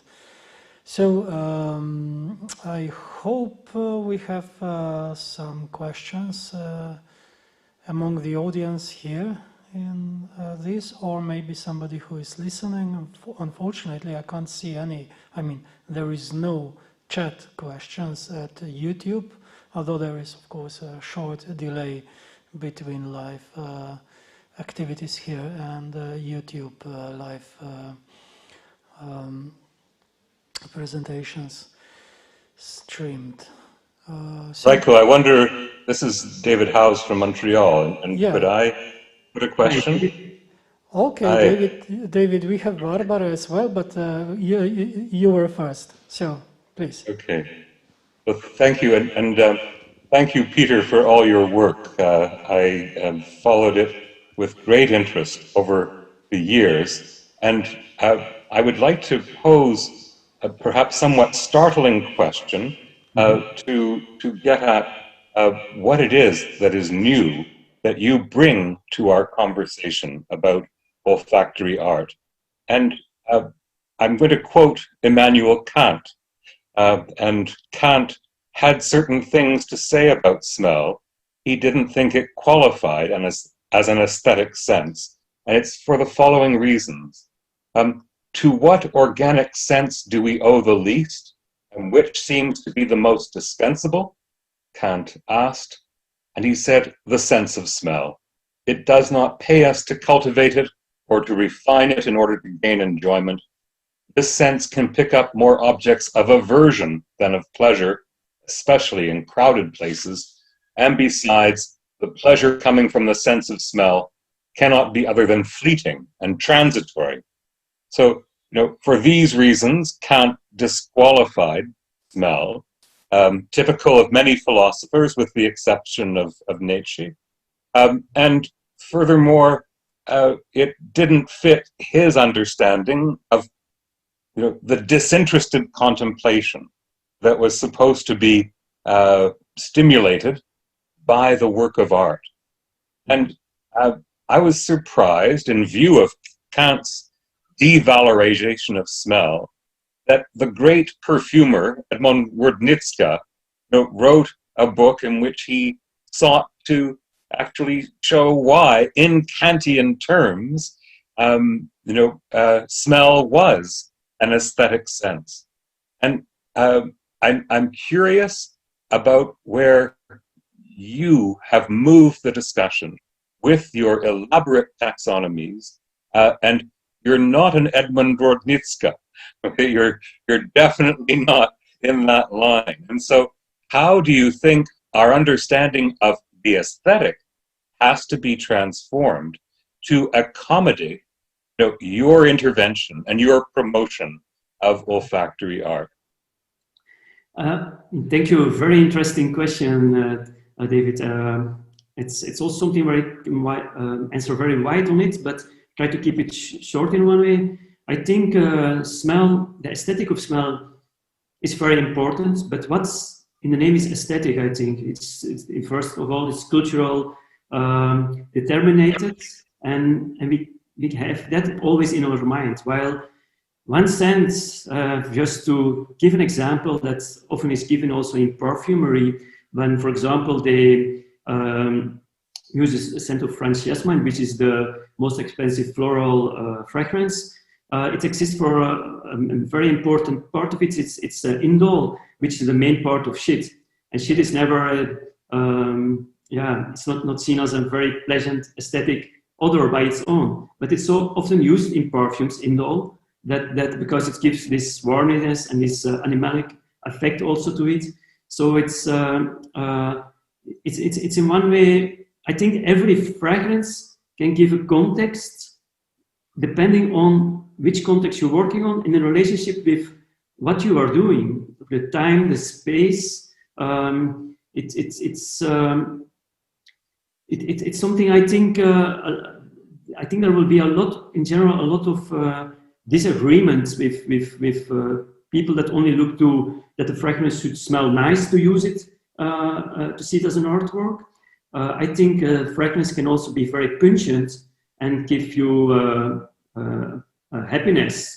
For example, these days with washing your hands or disinfecting your hands. Recently I did a lecture in Brussels on the National Theatre, and the people had to disinfect their hands when they entered. And in one I did garlic scent, in the other one I did a garlic scent with something else that's very pungent, and in the other one I did a very nice combination of lavender with tea tree and juniper. And then I asked them to smell them. You know, people that at the garlic, they think of course that they are not so happy with it, but actually in these days it proves that there is a beauty also in bad smell because it can protect you. So that gives the context of a work, and the context of using a scent is sometimes the beautiness of it, I think. So, but it's actually also difficult for a spectator to understand it. I left this out in my presentation because it would make it too long. I did, in my first slide, I go very quickly to it.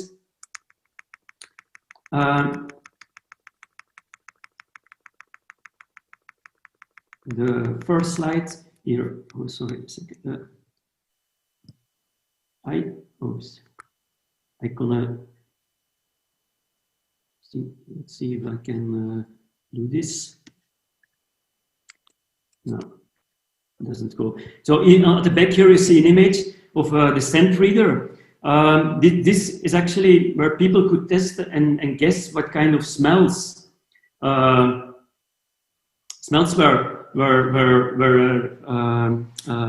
they have to guess what kind of smell what kind of memory they give the scent, or where they have to think on. But and ask them not to write down which smell they smell, but actually most of them were guessing the smell. And that's, I think, a problem also that still people in the art world, when there are performances or when there are exhibitions, they always try to guess what is the smell.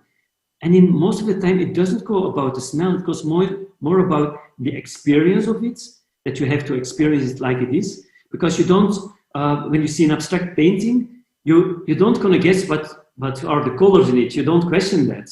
You just enjoy the total composition of it, of the painting. And the same with when you see an artwork, and there's a context in the work related to it. You don't gonna see to the separate parts of it. You see to the whole artwork of it. And most people, when they smell a fragrance, they always want to guess it. And for example, the smell of grass has seemed to be a problem in general, because a lot of people thought also that it was banana scent or the scent of cucumber, kiwi, or Granny Smith apples. I got more than 9,000 answers with this research, and 2 internship students, they had to put it in an Excel sheet so we could analyze it. But it was very surprising that more than 70% actually only were guessing the scent and not trying to explain what they feel with it or what they think about. And that's something very difficult, because it's also maybe there is also the individual part of a fragrance, the personal history from a fragrance for a person in general. So it's important to use other elements in the work to refer where you have to see the fragrance too. That's referring to how you have to translate the fragrance. So it's a combination from not only the scent by its own, but also the atmosphere there, and also the title of it. For example, perfume. When you're gonna perfume as an olfactory artwork, when you want to have it as an olfactory artwork, it has to tell something more about the name, for example, I think, for the perfume. Or there has to be something new in it that makes it special, that it's not just a normal scent composition, as there are millions of it. And I think that makes the difference also of being an artwork or not being an artwork. And in performances, I think it's the same in theater. When you just get a scent in the air, people are more busy with guessing it. For a performance of Jan Fabre, 24 hours performance, he asked me to make a scent composition. For 24 hours. Actually, we changed it totally and went to one smell again, because it was too difficult for people also to get the smell inside the space and to get it out. But there are technical problems. But also to let people enjoy more and look to the piece, because they were sometimes more busy with the fragrance than with watching the piece, because they want to know what they are smelling. Or with my olfactiano, for example, the scent piano, when I give concerts with it, and there's a smell of leather. When it's the smell of leather, for example, from a pig, people are getting a little bit nervous in this space, because they probably cannot recognize that it's first that it's leather, and secondly that it's from a pig and not from a cow or something. But when I play for blind people, they recognize the difference almost. Not always, but a lot of them can recognize the difference, and they can immediately feel comfortable with it. They are not busy with translating the scent. They are immediately reacting it and enjoying it. In that case, blind people are more maybe advantageous, because they are more focused on the smelling. But I don't know if it's really an answer on your question, because maybe I'm going too wide a little bit also. I find it so interesting to discuss also about these things, and to think also about these things. Because I think there is still a lot to tell about how scent can be used and can be seen as a work of art, or when does it make that it's becomes an artwork by its own. It's something that keeps me as an artist all my life busy in one way. And I see the last years, and I'm happy that there are then researchers like you and Karel Verbeek of Wushu Shu, or many other researchers in the world like Jim Drobnik, who are doing research and writing about it, about the senses, because I've learned a lot from this, from you all by reading them, and also to try to incorporate and to translate my own words and reflecting over my own works. When I see in the beginning from my art until now, I see that there has changed a lot. In the beginning, it was more focused on experience, because it was more easier in one way to let experience send than to add a context, to give a meaning to a fragrance, and let experience every visitor the same experience and same reaction on it, to give to experience a context of a used smell, or a way to use the sense of smell.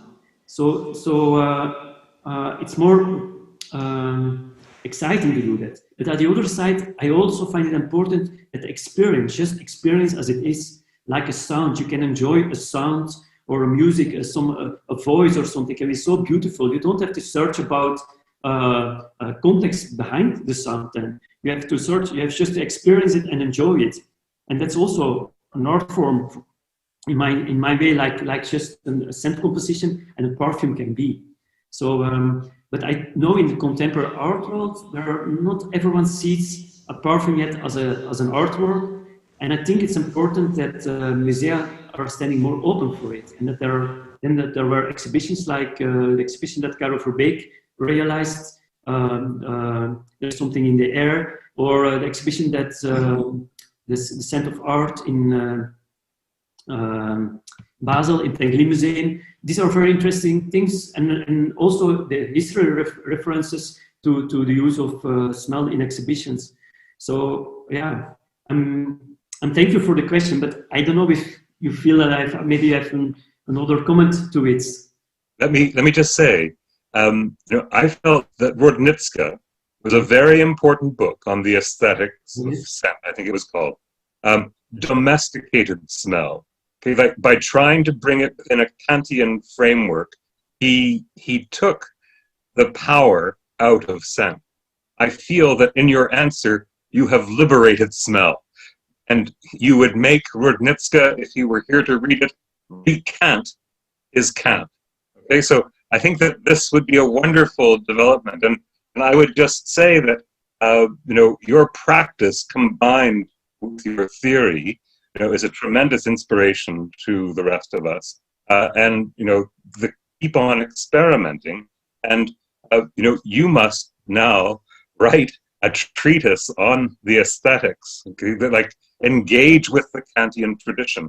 Because I really feel that, you know, what you've done, what you've laid out today is the groundwork for another aesthetic, you know, and that we need to adapt our understanding of the aesthetic away from the rarefied and odorless realm in which Kant, you know, theorized it, to embracing context, and that in just the way that you have done. So thank you for your answer. There's lots there to work with and work on.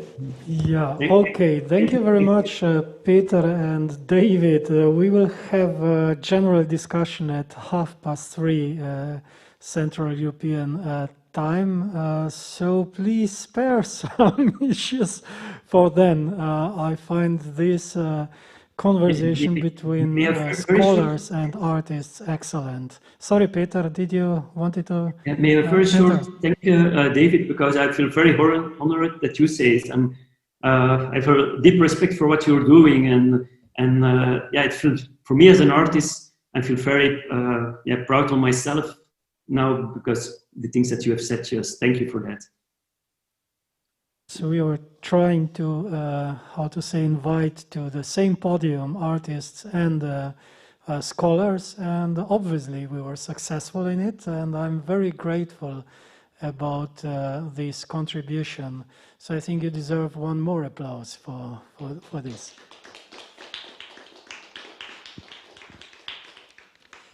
Now I'm very glad to invite to the podium two presenters, and the first one is Barbara Pia Jenic, who is actually the person behind all this symposium, and Igor Arech, who will present their contribution entitled The Art of the Immersion with Smell and Sensorial Theater Language.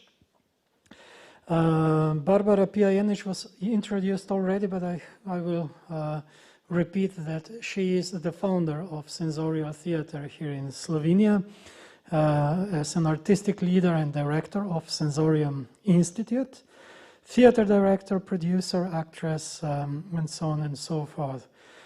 She was an actress of Spanish theater Teatro de los Sentidos between 1996 to 2004, entering into the world of sensorial theater language and olfactory design under the artistic vision of Vargas. And she is applying sensorial methodology to stage performances. I hope her Divina Commedia will be performed tomorrow, although I'm not sure. So, because things changed today. And Igor Arech is Associate Professor in Psychology at the Faculty of Criminal Justice and Security, University of Maribor.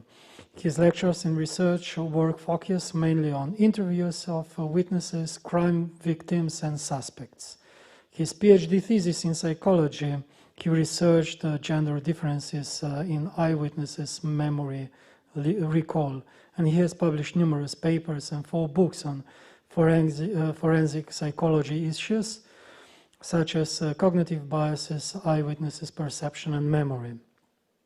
And of course, he has many other things to show, and I'm very glad to announce their contribution, and I will move my stuff from the desk. Hello, nice to meet you all.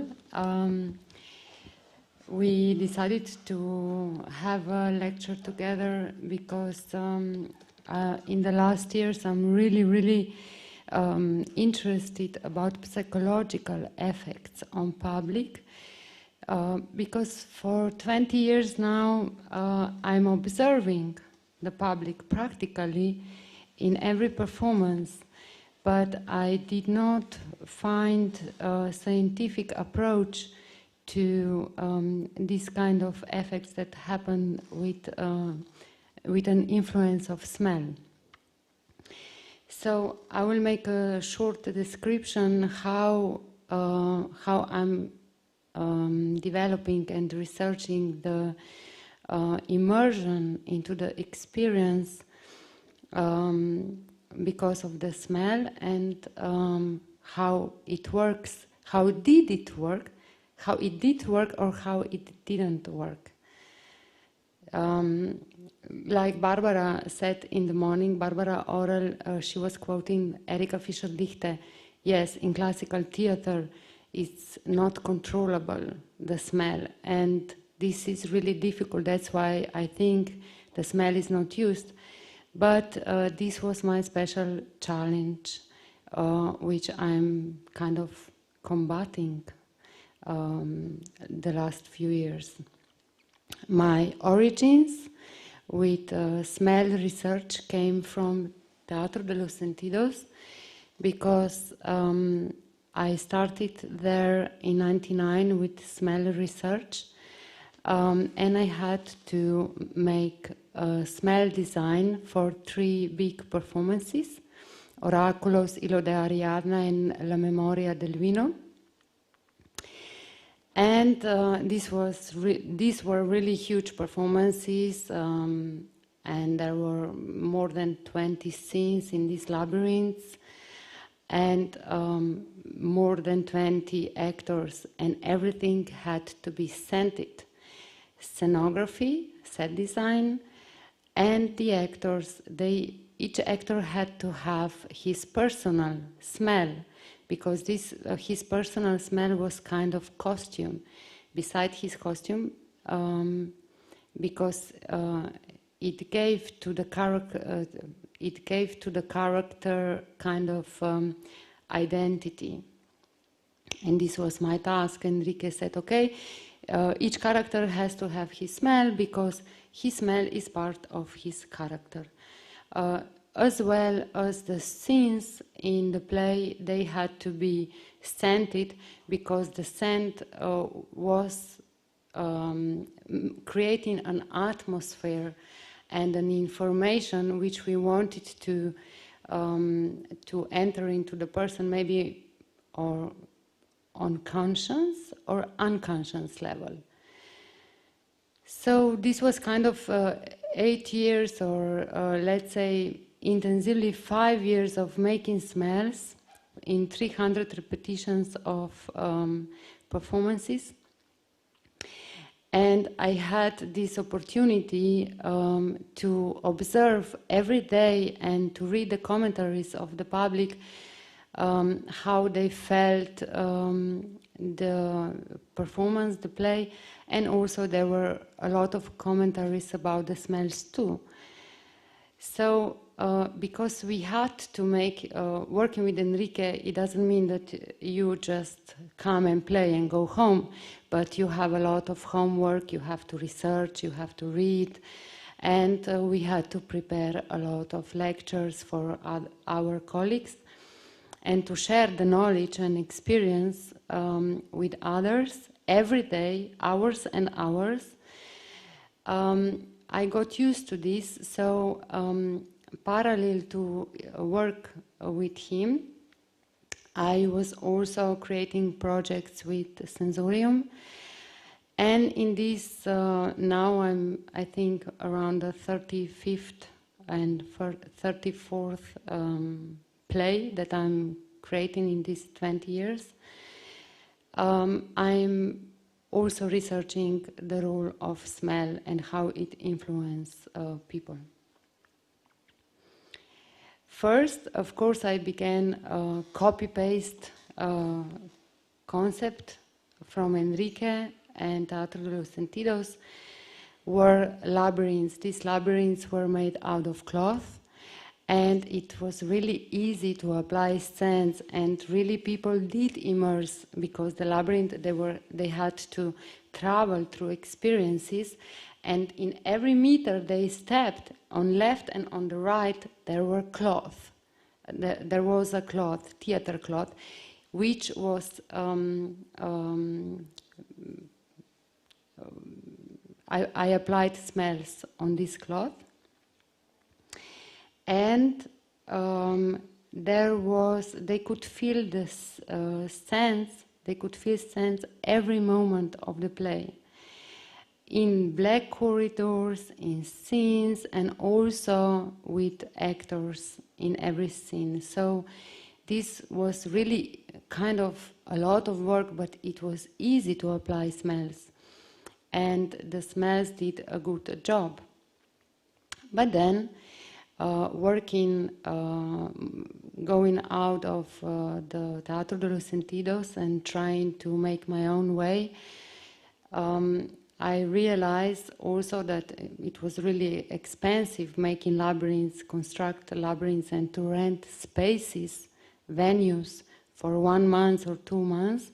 So because of the financial conditions in Slovenia, I had to change my way of working, and this is why I started to find a way to try to find new concepts, how to make a performance and how to have the same experience, or at least similar experience about smells and sensorial tools. So I put blindfolds on people, so external labyrinth changed into internal labyrinth. And as a director, I had also much more control over people and what was happening. But for smells, it was not easy. It was much more difficult because it was an open space and I could not control the smell. So if the space was like this one, which has wooden walls, for example, or beton walls, I could not apply smells on the walls like it was in the labyrinths, and where there was theater cloth. So I had a big problem. How to use smells to influence people, but without using cloth. And this was a new era of challenges for me. A step forward, so I was trying to find different ways to apply smells, so through action, through objects, and through diffusers, or with costumes of actors. So people were still smelling, and but of course there were different experiences. These are performances where I used blindfolds or open dark spaces, making smells. The last one, Divina Commedia, should be tomorrow, but we just knew from government yesterday evening and today by the festival that the festival will close because of COVID situation. So we have everything here, but we will not play Divina Commedia. I think maybe we are in real life we have some of Divina Commedia anyway. So these are so many performances which were opportunities for me to research smells in practical way.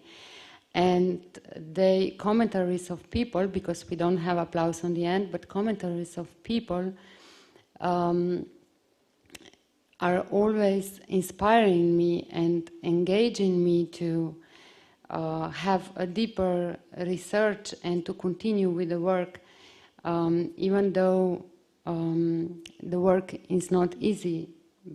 To be in Slovenia, I'm a little bit alone in this place creating scenes for theater.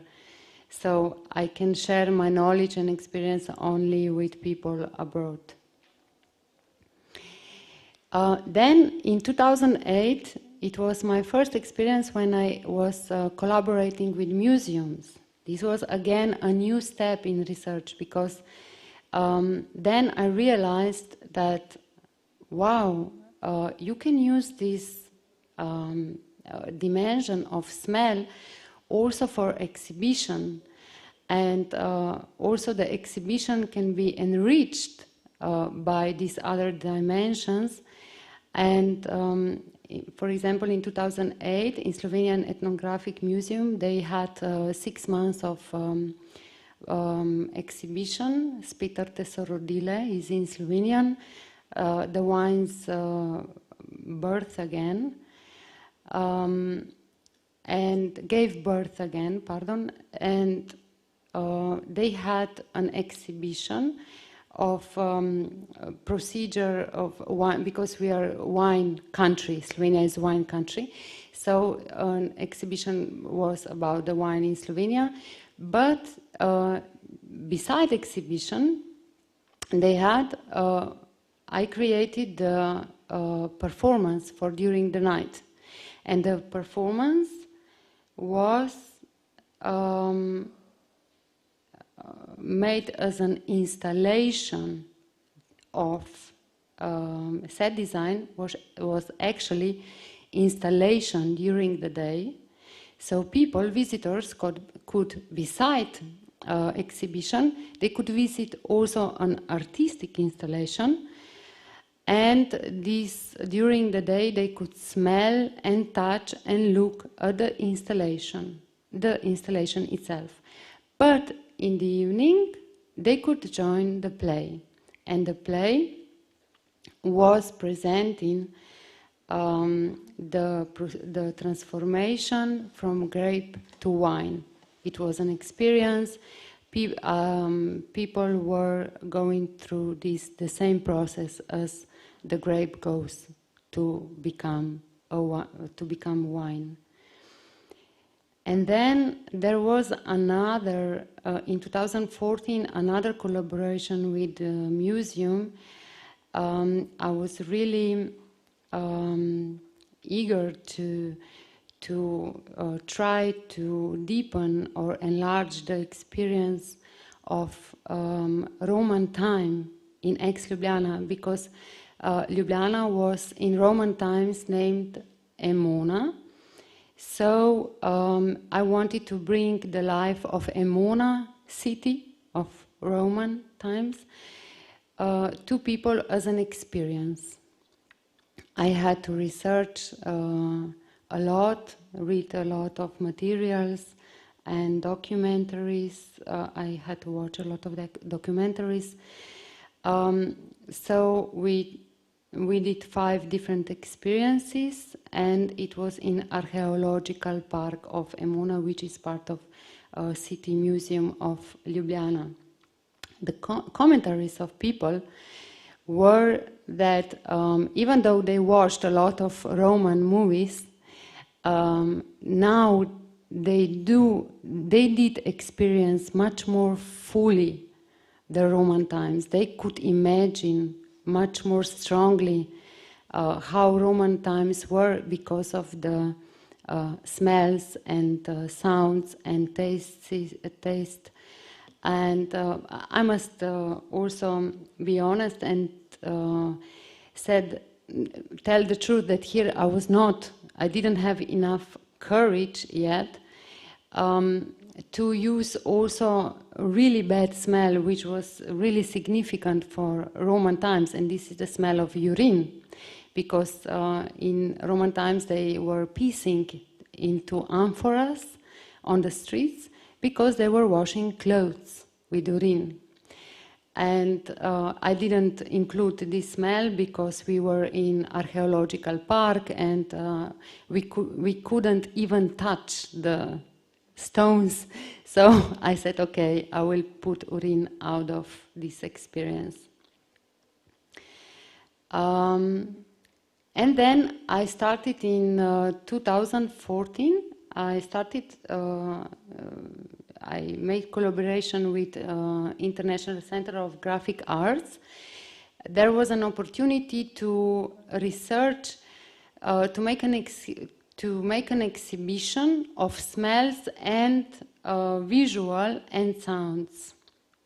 And here I think it was a really important moment for me, because I wanted to know how different smells and sounds influence perception of visual. And I wanted to know this especially because I wanted to know if it's worth to try to bring sense to classical theater, because the site is capitalist. So if I put smells, and I did try before in 2010, for example, and in the one performance, and it didn't work because the visual was so strong, so people didn't, like in other Slovenian performances, they were not conscious about the smells. Nobody was talking about smells because we didn't I didn't emphasize the smells, or I didn't talk about them. And when I put them secretly, they did notice a little bit, but they did not pay attention. So I was thinking, okay, how can I see if the research, if the experiment could work, or if it's worth doing it? And that's why I made this experiment where people were looking at the graphic art of this gallery, and they had combinations of two different smells and two different sounds, and they could combine one first sound, first smell, second sound, second smell, first sound, second smell, and second sound, first smell, 4 different combinations. And some people stayed 1 hour and they wrote about different experiences. The point was really that because they had different context, that means different sound and different smell, the visual that they were observing was a totally different story each time.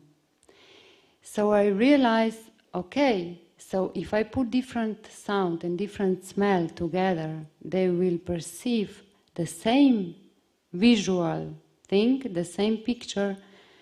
There will be a totally different story every time. I have kind of like these 2 or 2 centimeters fat commentaries of people, which I didn't yet sort, I must admit, because I didn't have time.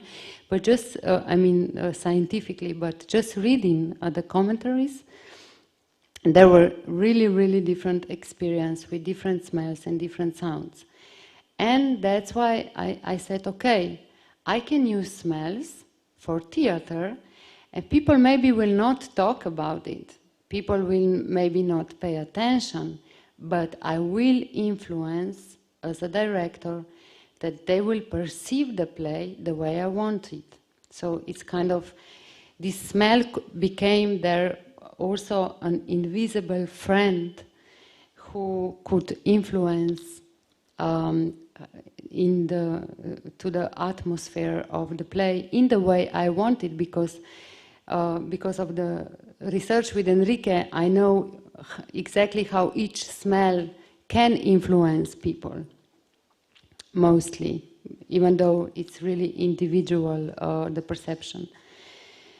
So this was here the important turning point for me, where I said, okay, I will use smells in classical theater, and let's go.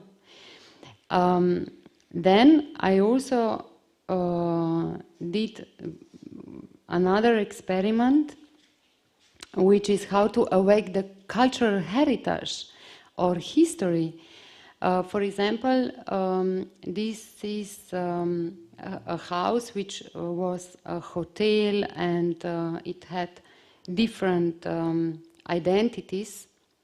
It was also a restaurant, a residence for immigrants and for artists.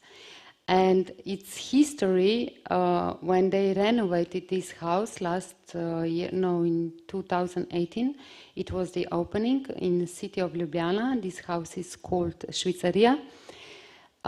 They wanted that I make an experience for people that they could, where they could experience some moments of history of this house. So let's go back. Okay, I'm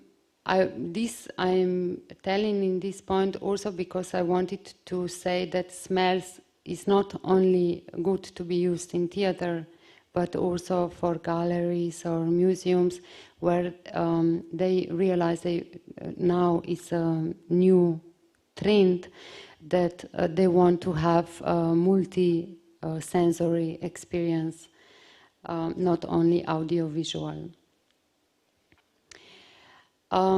So when I decided that, okay, I will use smells also in classical theater,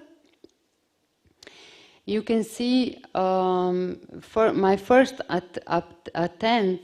attempts were in 2009 and 2010, but they were not successful at all. I did try, and I did put in Evening with Mila Kacic, I was secretly spraying smells among public, but I just, I mean, nobody noticed. And of course, people like the play mostly because of three divas, which are really divas of Slovenian theater, classical theater. And I was thinking, okay, of course they enjoy, because their acting is really deep and profound, and nobody talked about smells at all. And I was thinking, okay, smells don't work. But then after 2014, I realized they do work, but people do not have this in conscience because we are not educated to think about the smells also. And that's why I was then spreading this smells also step by step in other places. I think I was not successful so much. I mean, it was little by little, step by step. For each experiment, I had to wait for project and for collaboration with other theaters, which means to make an experiment in classical theater, I had to get the project. And this was 1 or 2 years of waiting to get the project, and that I could make also an experiment with smells in classical theater. And so that's why it's a long way, a really long way. But I think that I succeeded at last with the performance The Prophet of Khalil Gibran, which was in Prešeren Theater in Kran and in Mladinsko Theater in Ljubljana and in Trieste Theater. So here people were talking about smells a lot, and also the critics were writing about smells a lot. I have everything published on my websites. There's a lot of information. The commentaries of critics are in media department in my website. And I think I succeeded almost recently only to use smells the way I needed. So, and because I wanted to know how to... and maybe I'm too long. I wanted to know also how science looks at this, because I didn't find no research. So these are my questions to Igor Arech, and he is working on these questions, and now he will share with you what he knows until now and what he still has to have to discover. Thank you. He will continue now. Thank you, Barbara. Well, we have so many questions, but we don't know answers. So one of the questions you probably ask yourself was, what is he doing here among us? Because I'm a forensic psychologist. But, you know, psychology, the great part of psychology is about philosophy. And there's a smaller part, which is about science in terms of hard science. If we divide science between hard science, like biology, chemistry, and soft sciences. And when you work for courts, police, so you have to apply it scientific approach, because assumptions or hypotheses are not good enough. You just need to apply something that is tested. So I cannot provide all the answers for questions written right here. But at first, yesterday when I attended this conference, I've noticed that my conferences are significantly different. You know, we mostly talk about numbers. We drop numbers, formulas, graphs, and then we discuss limitations and what's the next step. And this is something which is so annoying with science. Science provides answers so slowly. The process takes not years, but maybe decades. And it's tedious, slow process. So even though practitioners use and apply some techniques regarding the sensorial theater, which are already kind of tested in practice, we are way behind. So we can only assume that we have right now hypotheses which needs to be tested, and some of them I don't know if they can be tested at all. So if I move forward to my slides, yes, vision is often considered dominant of all senses, and it was shown before, yesterday, and even today, that philosophy may be one of the sources or a part of the answer why vision is dominant. We can go probably even at least as back in time to the Plato, when he assigned divinity to vision. And then his followers, students, just, you know, transferred his ideas into our Western culture and history. So centuries that followed always put forward vision. But there is another answer which could be applied, and this is a shift which happened from oral to written transfer of information. You know, I studied memory very much, and I was really surprised when I learned that, I don't know, centuries ago, you know, paper was very expensive. Almost all people were illiterate, so they were not able to write anything. So they used verbal contracts. So contracts, agreements survived in their memories. So they took, you know, some children of 10 years, something like that, and they explained to children what agreement is about. And back then they know that memories are many times associated with feelings. and with sensorial qualities. So just in their efforts that this memory would be remembered correctly, they sometimes tortured this child, not severely, but they put, for instance, his or her hand in not boiled but very hot water. So pain was associated with the memory, and so they believed they will form more stable memories.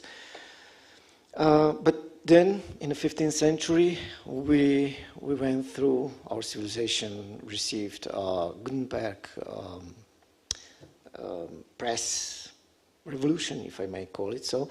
So now oral information was not as important as it was before. Now we had books, we had press, and vision became more and more important. And just look at the past several decades. With the appearance of photography, then movies, cinema, and computers in 19th. And right now, we are civilization which depends on screen, on what is written on the screen. We have computers, we have tablets, we have smartphones, and now we are even more visual than we were before. So some say that it's getting worse. We rely more and more on visual. So there must be some kind of relief if you shut down your eyes and concentrate, focus on entirely new world offered by another senses, not only vision. About smell, psychology is full of myths. One of them is that we are not good at smelling, but we are quite good, not as dogs or pigs, but we are good enough. We can differentiate hundreds of smells, but of course it's what we smell. It strongly depends on the context. Even mood can influence what you smell. Memories, expectations, of course. When we talk about sight, vision, research has found recently, a couple of years ago, that pictures are not formed in our retina, in our eyes, but mostly, predominantly in our brains. So we can, they used technology which is used for space investigation. Because, retina is very tiny, so it's hard to observe with microscope, because when you shed light on photoreceptors, everything vanishes because photopigment is so fragile. Now we know that even though we observe the same things, we can see different colors. So there's a proof, just because our brain works differently according to our expectations, previous experiences, what we have learned, and so on. And now I can say it's kind of confirmed that memories evoke very specific memories which are most emotional and vivid memories. You know why I say I can conclude? Because if you have only one research, only one study which gives us a result, this means nothing. This is again almost like hypothesis. We need to, thank you, sorry. We need more research, we need more studies. For instance, years ago there was a study which provided conclusions that adults should not drink coffee with milk because milk is not good for adults. But this was only one study which appeared to be not performed very well. All variables were not controlled. So we need to wait for, 10 years, for 10 studies. So let me finish with immersion. When Barbara asked me how scientists understand immersion, I was like surprised. It's like a child's question. It's very simple, very fundamental, but you don't know the answer. So I tried to find any article in scientific literature, hard science, which is related to sensorial theater, and I found none. So, but I found plenty of articles which deal with virtual reality. So we can draw some conclusions from virtual reality experiments. So immersion is kind of losing yourself in fictional world when you just have to narrow your attention to what is going on inside, not outside your physical world. And immersion can be divided in sensory immersion, when perception clearly prevails. Imagination should not lead a significant role, because immersion fades if we apply too much imagination. But when it comes to mental immersion, then we are transported in stories. This is why we so enjoy books. So we read, but we create internal worlds using imagination. So the process is not the same as in sensory immersion. So where's the magic of sensorial theater as I see it? Right now I just need to elaborate further my ideas. But for sure, one part of the magic is that it presents significantly different world, entirely another experience, which appears because our eyes are, even it may be blind, we can be blindfolded, or we cannot see good enough. So virtual flow, which we are so used, is now shut down, and our brain, they do not tolerate, nothing. They do not tolerate vacuum. They need to produce something. They need to feel something with our consciousness. So we built a new reality, and it's new, it's very different, and the story goes on. It's not only about novelty. I believe it's something about anxiety. Anxiety is our greatest enemy, because it could be even paralyzing, but at the same time it provides us energy and will to do something.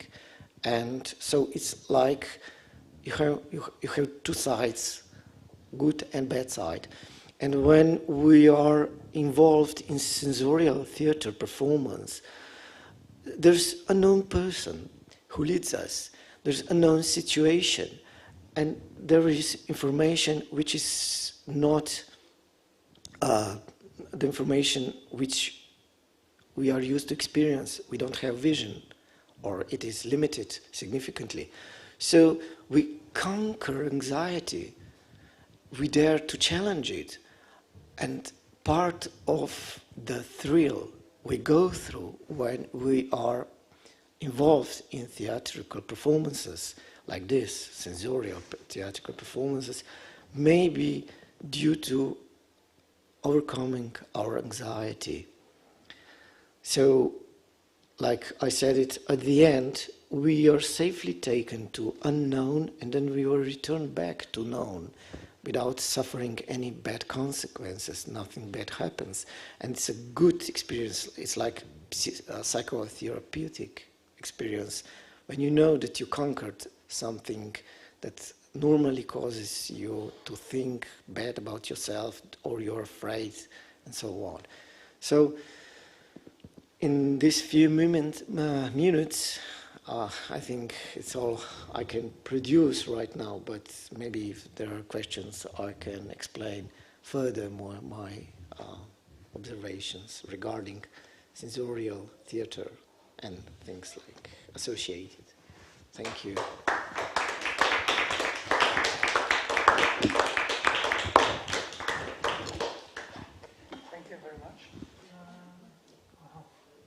Does it work? No. So thank you very much for your presentation, which was an excellent combination of two different approaches. So we are a bit behind the schedule, but still we can afford, well, let's say 1 or 2 short questions. Is there anybody who is willing to ask something? Or presenters? Or from background audience we have, I guess, at Zoom? Not yet. Then I will have one question for both.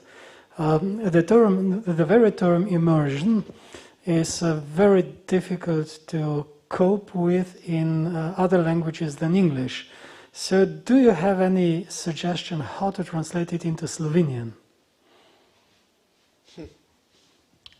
Mi uporabljamo potopitev, ne, dogajanje. To so naši strokovnjaki v gledaliških vodah imenovali tako, zdaj pa ne vem, kako je pa drugače. I don't know, I was just saying in Slovenian language, yeah. But in Slovenian we have like when you go under the water, when you are sinking into the water, then we have the same expression, but in Slovenian language. Maybe I came across one time in one translation as uživetje, which means to go into the foot of somebody, I mean, into shoes of somebody in English phrase. Maybe you will have. Yeah, I agree. It's hard to translate specific words from English to Slovene, but both your suggestions, I agree with them mostly because perhaps potopito, immersion, as immersion, sounds a bit better because it more clearly explains why are you unaware of other things. So it's like being under the water in the new world and the normal world is behind the horizon, something like this. So, but generally it's more a technical term, it should be agreed. Yeah, but it has one strange connotation as well.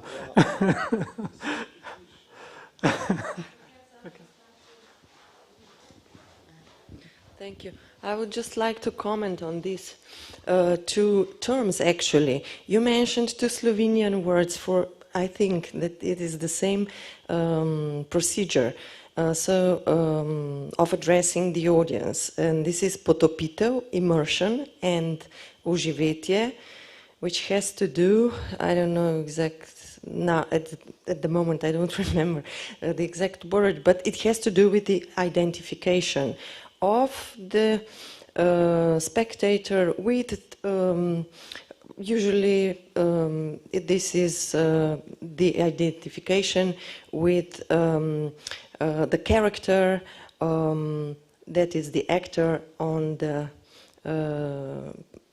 the stage. But actually it's the same procedure, but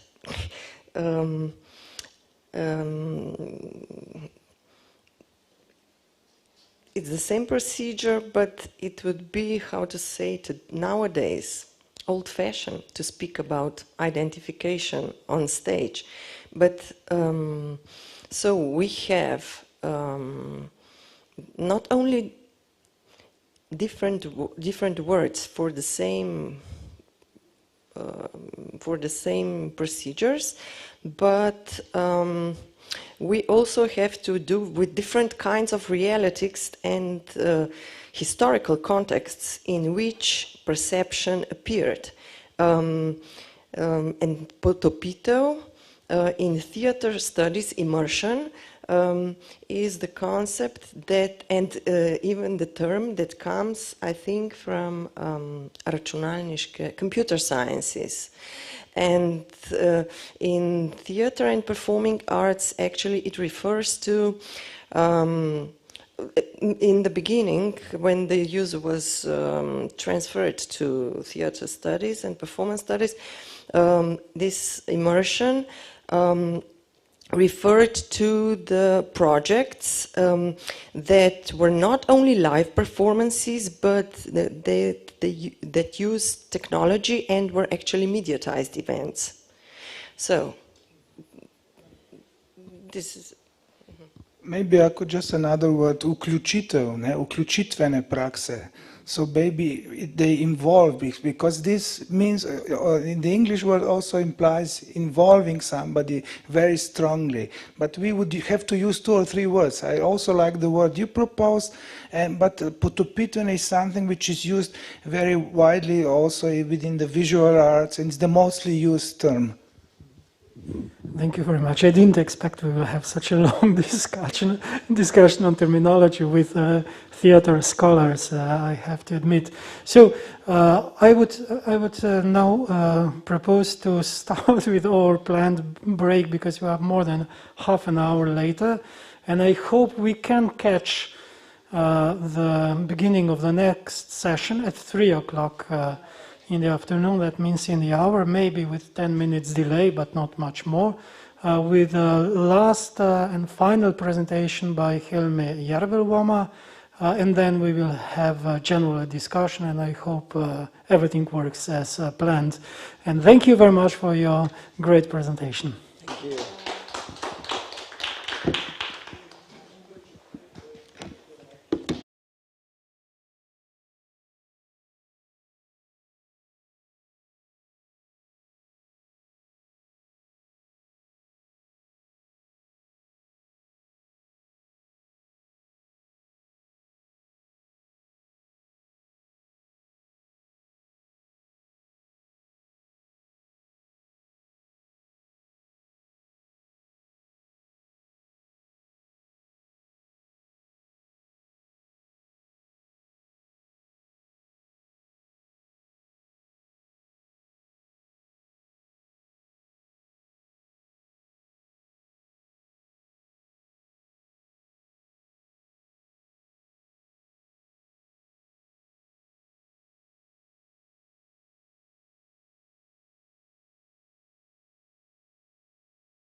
Okay, it happened again that we have a short delay, but it's a bit short. I hope it is. Everything is ready at the moment to start with the last and final session of our symposium here in Maribor, in a bit unusual circumstances, unfortunately, due to COVID crisis. Now we have one final presentation, and then we will have, I hope, substantial discussion with all participants and hopefully people who are following us at YouTube live streaming and maybe otherwise, and of course a couple of us who are in the audience here in Maribor. Hilmi Järvilvama-Mäkelä is a researcher who started her career as ethnomusicologist, and she is now a professor in cultural studies at the University of Eastern Finland. And she is at the same time the leader of the project I was mentioning before, financed by European Research Council, entitled, if you don't remember, Sensory Transformations and Transgenerational Environmental Relationships in Europe between 1950 and 2020, shorter Sensotra. If you are interested in this recent work we do in collaboration, please visit, of course, the web page of the project available at University of Eastern Finland. Hilmi Järvilvama is a scholar who, as I told you before, started her career as ethnomusicologist, and she is still involved in sound studies and some artistic even approaches to sound. Of course, music and culture in general, and she has published quite a substantial amount of various scholarly articles, monographs and edited collections, very often related to sound studies, but she shifted recently in past couple of years, into sensory studies proper. And maybe just to mention that she was selected last year as the Professor of the Year in Finland, so she is quite an important person in Finnish academia and, of course, internationally. So I'm very pleased to introduce Hilmi and her final keynote even of this presentation, which will be collaborative, as far as I understand, talking sensory life into being while moving, sensobiographic walks with artists in Ljubljana and Turku. So Hilmi, the floor is yours. Thank you so much, Raiko, for your beautiful words. I hope you can hear me. Yeah. So, good afternoon, everybody in Maribor and other locations via the internet. Thank you so much for the organizers. This has been a wonderful event so far. And thank you for the invitation. I'm starting with talking about something that really struck me maybe almost 20 years ago when I was reading film studies scholar Annette Kuhn's book, Magic, An Everyday Magic, Cinema and Cultural Memory. When she was studying what she called the ethno-history of everyday cinema going in 1930s in England, she noticed that cinemas themselves, walking to them, their locations and all sensations experienced during the cinema evening figured very strongly, often even more than the films that the people saw. Kuhn considers this as a clear example of oral memory's capacity to combine historical, poetic and legendary forms of speech whilst expressing personal truths and a collective imagination. In this paper, my focus is at sensobiographic walking as a way to understand the converging of the personal into the wider social sensorial contexts. The biographical elements can help us progress towards the transformational processes or the sensory environment, and to understand how subjects, different generations, groups, and institutions interpret societal transformations. Sensobiography is, in a way, mobile life writing, talking sensory life into being while moving, and then the research writing about the biographical fractions captured by microphones and video devices. This walking method can be interpreted as crossings, which means kind of collectives or remembered experiences, touching each other, sharing family resembles, in this case in mid-sized cities in Europe, namely Turku, Brighton and Ljubljana. These are the cities that we are studying in just a moment. Just wondering whether you can read all my slides, or is this just a moment. In this paper, urban sensescapes are not taken as static or mechanical collections of features of the environment. Instead, it is suggested that artists coming from different generations are constantly, in multisensory ways, dynamically perceiving, interpreting, remembering, and producing their lived environment dynamically and in multisensory ways. Last year, here you can see the Senzorialno research group. I guess this picture was taken a couple of years ago, but in any case, we have quite a few people working in these 3 cities. Last year, actually, as you perhaps noticed in the third space, I'm not the sole writer of this paper. Parts of today's paper were written together with other Senzorialno project researchers, namely Inkeri Aula, Sonja Pöllänen, Eeva Pärjälä, Milla Tiainen, and Juhana Venäläinen. Namely, last year we wrote within Senzorialno project an article for a Finnish edited collection on humanities and urban studies. And so maybe I would say something like 1/2 of this paper comes from that one. But that article doesn't include Ljubljana, so I'm adding or hinting to Ljubljana material as well. I also received help from the Ljubljana-based researchers. Hi, Sandy and Blas, I don't know if you are there, but they sent me some materials and corrections, and also Jari Ruotsalainen and Henna Volotminen from Finland. I owe you all big thanks.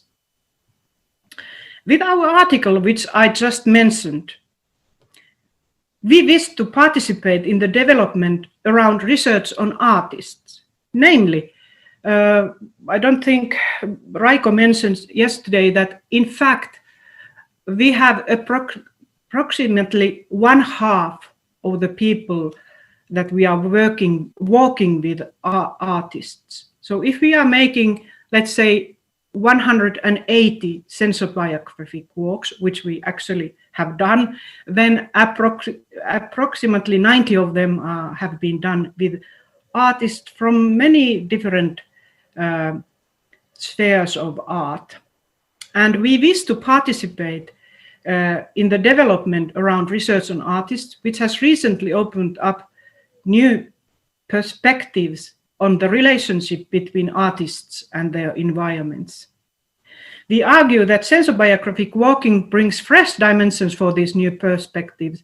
The material we have collected shows that artists experience city space in multisensory ways, and at the same time, cultural historical transformations and cultural and political encounters entangle with life histories.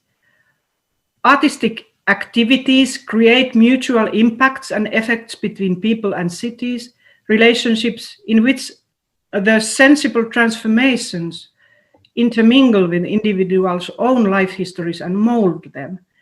One way, perhaps, to describe the ways in which cities and artists living in them have an effect on each other could be to call these processes of interaction, a term originally coined by physicist and philosopher Karen Barad.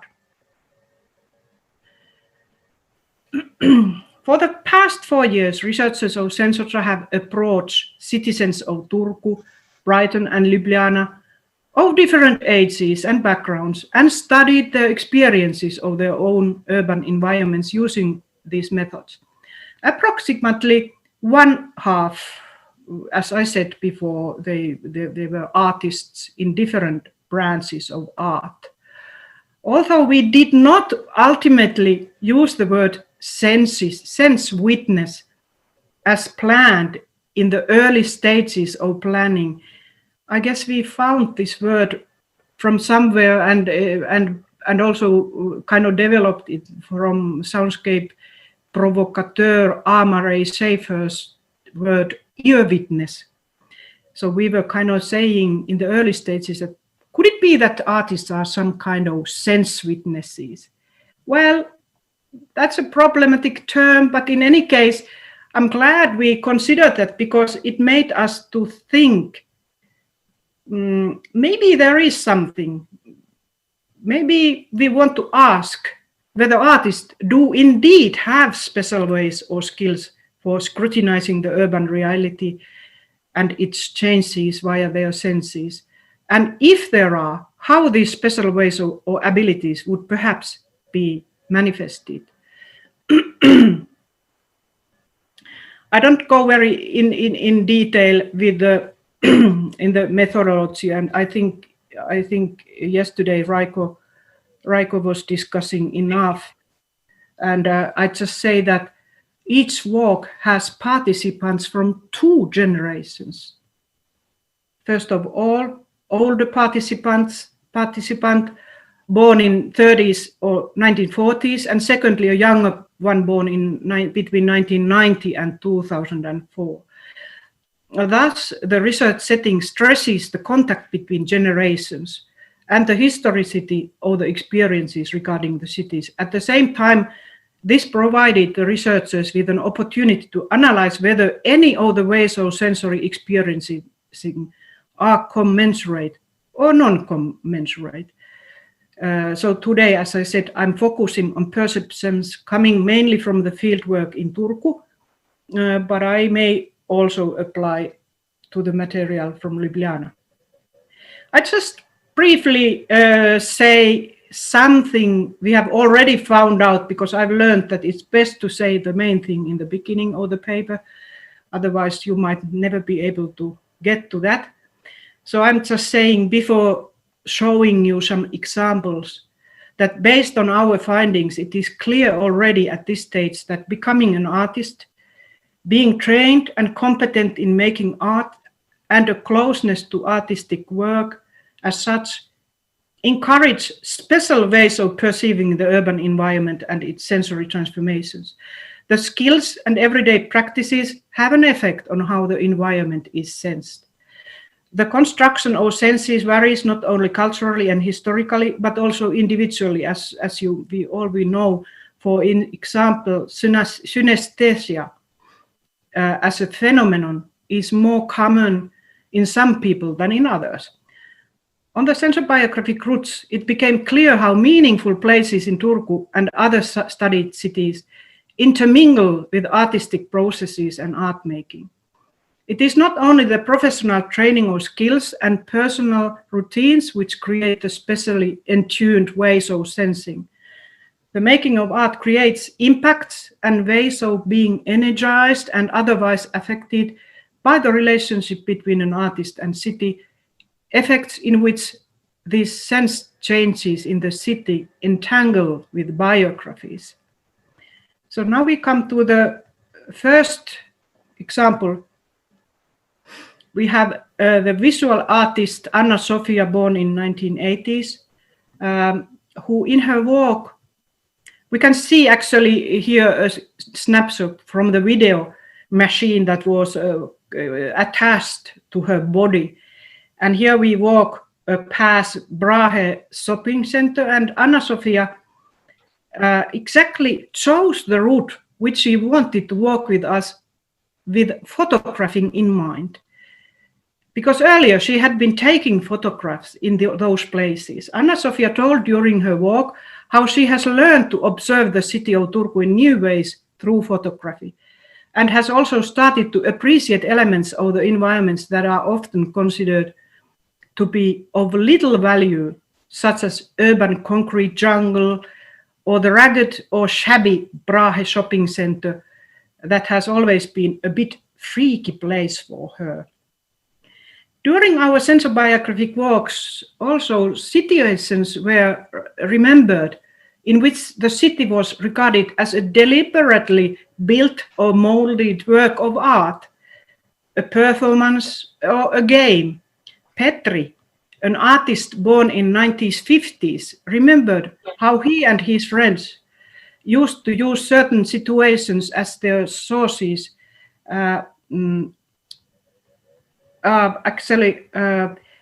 used the kind of situationist, if you know that artistic movement, situationists as their sources of inspirations, and changed the plates like "don't step on grass" and created new texts and pictures on the plates. Thus, as we write in our joint article, which I mentioned before, we did not only find an urban market-based bustle in Turku, but also hidden, accidental, everyday aesthetic experiences that were intended for a small and select group. During a walk with art students and live role game player Kuura, she used some time to find a message that was hidden under the grass. She knew the piece of paper and the message were there, and then she left us see it. And as you see, the little piece of paper says, "Don't let the decision makers hide behind each other's backs." Even though some of our walks reminded us of well-prepared historical guided tours, and this also applied in Ljubljana and Brighton, some of the walkers took a very different approach and shared with us subtle nuances and perceptions that did not have to do with the standard stories of the city. Then we met Timo, a sculptor. All these are pseudonyms, and especially this sculptor, he didn't want to be recognized, and this is why I cannot show his sculpting works or statues, but I try to describe what he told us during his sensobiographic walk. He is now in his mid-70s, and he became known in Finland through his works, which can be considered as early examples of playful postmodernism in Finnish art in the beginning of 1970s. He took us to a place where he lived when making exactly those pieces of art in 1971. It appeared to be easy for him to verbalize how he felt the environment had an effect on the emergence of these works of art. He reported that the wood and brick house where he had made the pieces reminded him of the farmhouses where he spent his childhood. He surmised that the environment had something to do with the sort of soft and warm touch which he has in his art. If he would have had to live in an ugly block of flats, he said he would have not received any creative input to his work. The old milieus were important to him, as well as the close communication with certain other artists and the community. And he feels he has lost that connection nowadays. He remembered the extended body of the neighbor's cat next to a car in the yard, which gave him an idea for his most famous piece of sculpture, which playfully transformed the stretching cat into a technological object. Then the 72-year-old street photographer, as he calls himself, Mikko, and also some other artists, found a very clear difference when comparing life in 1970s and now on.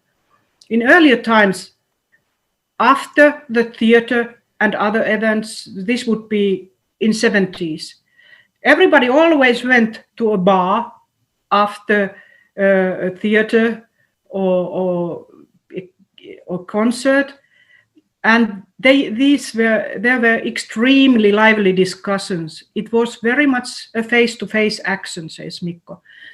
The sculptor Timo also mentioned to me that this was the major sensory change that has happened in Turku during the past decades. I found this very interesting that both of these guys felt that this was a sensory change. Because, for instance, Timo is not on Facebook and he feels that he has lost connection with his colleagues. Before, there were always bars where one could be sure to find people, and both photographer Mikko and the sculptor Timo stressed in their talk that it was all kinds of people that came to the same bars. You could meet the town leaders as well as very ordinary people in the same place and discuss eagerly the theater, art, and everything between heaven and earth. This is the biggest thing if you compare now and then, stressing how important the societal, cultural, and sensory transformation has been. These are typical moments in which Mikko and Timo describe the past from the perspective of today. And also, I have a feeling that they go between past and present all the time. And it's important to also think about my own personal history. I have also lived in Turku, and it weaved into the walking narratives very much. So the borders between sensobiography and autosensobiography become somewhat porous. The final example comes from Sensotra's walks from Ljubljana, from a deep interview which was held after the sensobiographic walk with a younger participant of the walk, Nika, who is a semi-professional musician. During the interview, she described the elements needed for a perfect summer evening for her. Music researcher Friedlind Riedel has urged us to think in terms of atmospheric relations, directing attention to the ways in which a rhythm or sound translates itself into the environment, and in doing so modulates a situation in its entirety and pulls all bodies within reach into a relationship. In the following, Nika, with the helpful and if insistent questions of researcher Bajik, is describing her perfect atmosphere. She is describing a particular part of town in Ljubljana. Let me pronounce it somehow. Trnovo, something like that. As a perfect place where you would go, especially in the evening after an awesomely hot summer day. So Nika would say, like, describe these atmospheric elements. You are lying on a couch for the hours to strike, I don't know, 10 in the evening, so that you can go out to those 28 degrees, right? But yes, to me, this idea of mingling outdoors, out there with a cold beer by chance, some slightly remote music, just enough to hear, but still be able to talk, that's perfect for me. And of course, the breeze from Gledališču river and as well as Ljubljanica, they both exist in that neighborhood. And I don't know if you can see the last bit of the slide. Okay, there's willow trees, little bit of music. So this is a very nuanced way of describing what is the perfect summer day or summer evening for Luka. And a very important factor here is that she says that she cannot go to Ljubljana center anymore. And why is that? It's because here we come to a fact that our Slovenian researchers Sandy Abram and Blas Baik have analyzed very much, which is the gentrification of Ljubljana city center. It is obvious that already during these 3 or 4 years that we have been studying Ljubljana, there have been major changes, and the tourists have a kind of look and feels that everything is adapted according to the needs of the tourists.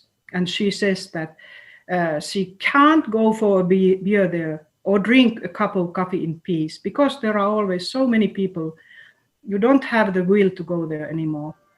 And so this is very similar what photographer Mikko said in Turku. There are some features that gentrification has brought to Turku as well. At the banks of River Aura, when walking on top of the old industrial soil, which had been changed into an area with more and more expensive looking apartments and sculptures, heading towards Forum Marina, which is close to the harbor of Turku. These apartments, low blocks of flats and glass terraces, looked very expensive, which they indeed are. Mikko has deep personal memories of the area since his sailing mate lived there. Both of them had looked at the plan for the very fancy and modernistic restaurant Noa before its construction and immediately thought, no, not places like that. And this is how Mikko also said that this is, to put it bluntly, it is meant for people who have money and fancy boats. So this is an interesting similarity, and I'm looking forward to maybe analyzing these connections more with these 3 cities that we are studying. There's even another quite nice thing that Mikko brings up. It's a smell of tar. We were walking on the riverbanks of River Aura, and suddenly we felt smell of tar. It came from a restaurant boat that was by the riverside, and Mikko immediately said that the tar was there to tempt customers with the nice smell. It is a trick. The smell brings nice memories, says Mikko, and then people think that this is a good place to have a beer. I don't know if I had come to think about that. But just before I say my very last conclusive words, I just briefly tell you, so why on earth are we using biographic, the word biography here? When we think about few decades ago, performing biographic research was considered a quick way to ruin one's career as a young scholar, not only as historian, but also, for example, literary scholar. It was the times when literature studies, new criticism bracketed the author and researchers' focus on text itself, etc., etc. But the so-called biographic turn has changed things and attitudes have changed. There are different attitudes and ideas about the reasons behind the new rise of biographical research. Whereas the sociologist Liz Stanley has related this to an ontological turn, other researchers, including the cultural historian Maarit Leskelä-Kärki, see it in the transformations in the discipline of history, including the rise of microhistory since the 1970s. And of course, feminist research already 30 years ago was very much there with a kind of wish that moving towards the processual understanding of our lives and exactly the thing I mentioned, that it's difficult you cannot actually always say which is the biographical and which is the autobiographical part of your study. So this was just a couple of words before conclusion. There would be so much to say, but I just say that we have queried and pondered upon in our article and for humanities and urban studies, but also alongside with the whole of the project, how artistic work, artistic identity, and multisensory processes usually unfold, or as Barat would probably say, are molded through interaction and become meaningful in a constitutive relationship with material, discursive and social factors during walks and subsequent interviews. We are not so much trying to produce a description of the career or artistic identity of the artists that participated in the study. Rather, artists from musicians to theater production designers and from sculptors to architects or poets do share, while working with researchers, a unique situation in which sensing and memories are entangled with personal experiences or place and communicated, invited, verbalized, and produced in interaction. Thank you for listening.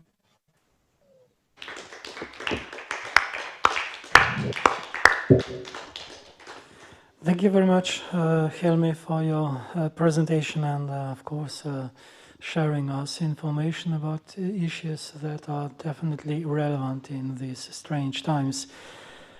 So the floor is open for questions. I'm looking at the audience at the moment, but if somebody is online having already some thoughts to share, just enter.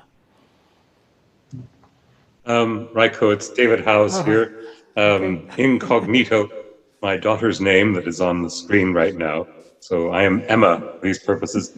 Helped me such a delight, to hear you drawing out some of the implications of the Senzorialno research project. I'm looking forward so much to the appearance of your book with Routledge. When in 2021 will it be out? Do you have an idea yet? When will it be out? What month will it be out? I don't know, but we have definitely promised that publisher will have it in June 21. So I would expect that it would be out in early autumn. Depends on how quickly they work at Taylor and Francis. Yes. Probably an electronic version could be out in August or September, but for the book we always have to wait nowadays. Oh. I just wanted to say how I think that your elaboration of that idea of, sense witnesses, taking off from Murray Schafer and the ear witness is such a key expansion of the notion to the very different forms that sense witnessing can take. And I was wondering, some time ago, Bob Desjardins wrote a book, Sensory Biographies. It was about the Yolmu of Nepal, and he compared two lives. I found that always a very interesting, study, in-depth interviews, in complementing what you have been doing. They weren't walking interviews, they were stationary, but it was that idea that individual differences, impact the way in which the senses are lived. And so you brought an important modification to the cultural account of perception, the collectivist kind of focus that, for example, has characterized my research by bringing the subject back in and really elaborating on this diversity, which I think is always framed by a cultural context, but which, nevertheless has these departures that we need to recognize. And in my own work, one of the things that I've done is analyze, some of the great thinkers of the past, like Freud, and found that, Freud, for example, had a nasal complex. And this is something that is reflected in his diminution of olfaction. And so, going through his personal biography, I found, this evidence of him being very conflicted about nasality. And so he banishes it from his theory of sexuality. So that was based on textual sources. But I think that it just points to the way in which we need to look at biographical details in the way in which you have done, to arrive at a full understanding of the sensory life. And if I may just pose one very brief question to top this off. A study in the United States compared people that were born in the 30s with people that were born in the 60s about what smells made them feel most nostalgic. And for those born in the 30s, it was the smell of the seaside, it was the smell of cut grass, and there was there's the smell of coffee. So this made them feel both nostalgic and warm. For those born in the 60s, it was downy fabric softener, copper tone suntan oil, and the smell of Play-Doh. And so what's interesting is that we see a transition from natural scents, as in grass or coffee, to trademarked scents. And I wonder about, the new generation, like and other generations subsequently, but their sensations all seem to be branded. And did you find something similar in your work in Turku and Ljubljana? Well, first of all, let me just thank you for reminding me about that book on Nepalese sensory biographies, because I have not read that, and really, I think all we should, obviously. I had forgotten about it. And to your question, thank you for the question. Just quickly, I have studied very little the sense of smell in our project, and I bet maybe if there would be Blaž online, he could probably say more. But I think that's a very interesting idea that they would be more branded. And I would think that one question quite simply, for instance, if I think about Finland in 1930s or early 40s, you didn't have many brands. And if you would go, for instance, we were doing a sensory memory walk with a person who was 95 years old, and she would have extremely nuanced descriptions of smells and sounds. But when you went shopping, you would bring your milk back in a can, and you would remember the special cling that that little tin device had where the milk was carried. So many of those things were sold. They were not branded like milk or bread. They were just wrapped in paper and then sold. But so that, of course, it has to do with those kind of things. But then I don't think that's the whole truth. So I would say that definitely these things needs to be studied. And how much of this is about advertising?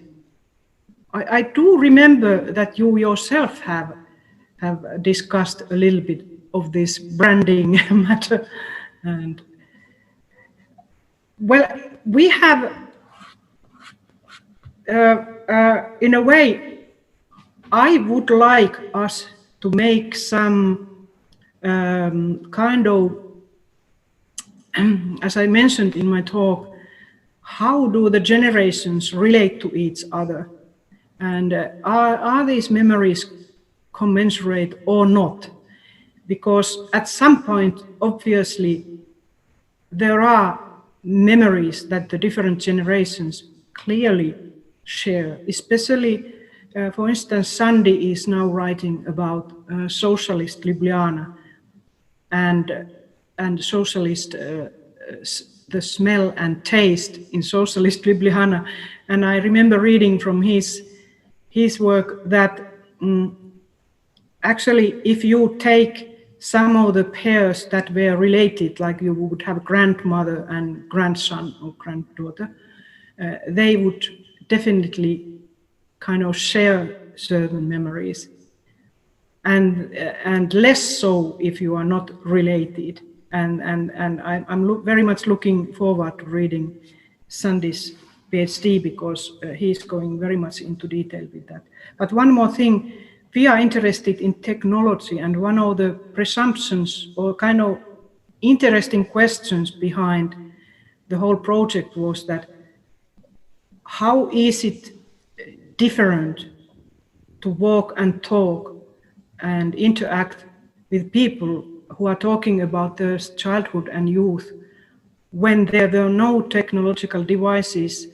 They didn't, well, some might have a little camera, but I mean, it just simply didn't exist in their everyday lives. And when you think about the younger generation, who really, even if we don't want to use the word native, they certainly are born into the digital world. And that's one of the very interesting questions that we definitely will be attending to in our book within 1 year.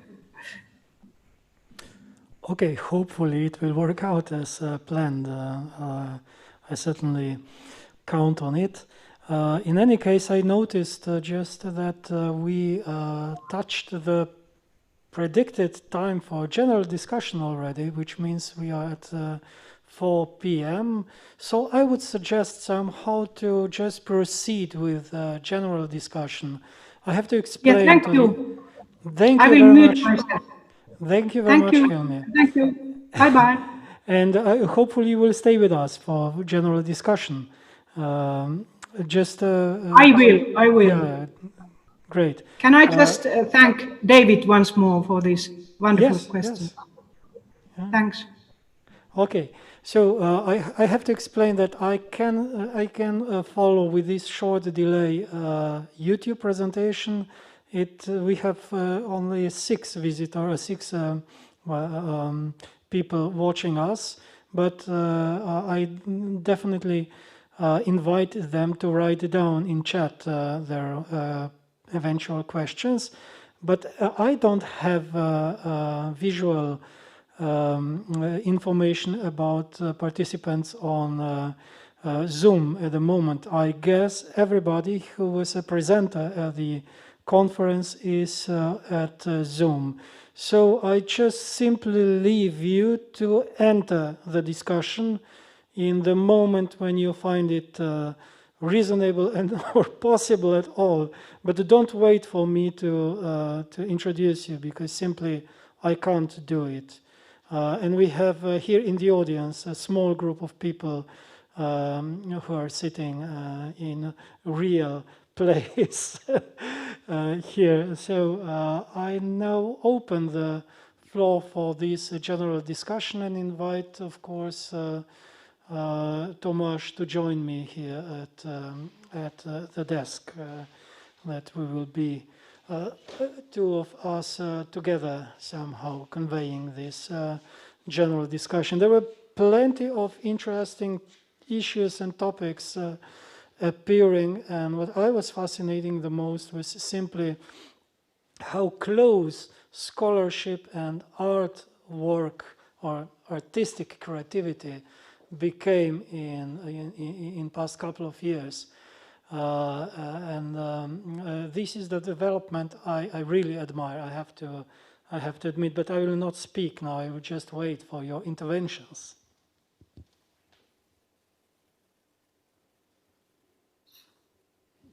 Just please open your microphones if you are at Zoom, and of course I will give voice to people present here in this hall. Just raise your hand. Could I perhaps ask something? I'm not sure if people can hear me. Yes, we can hear you. We can hear you. I guess everybody can hear you. It's Caro from Amsterdam. I'm just very curious. Usually during lectures, when I diffuse smells, I ask people about their experiences, their associations. So I was wondering if we could ask the audience what their different associations were to some of the scents. For example, for Tabac Blonde, which was highly considered extremely modern, how does this generation react to that perfume? So I'm not sure if everybody dared to open it. I can ask.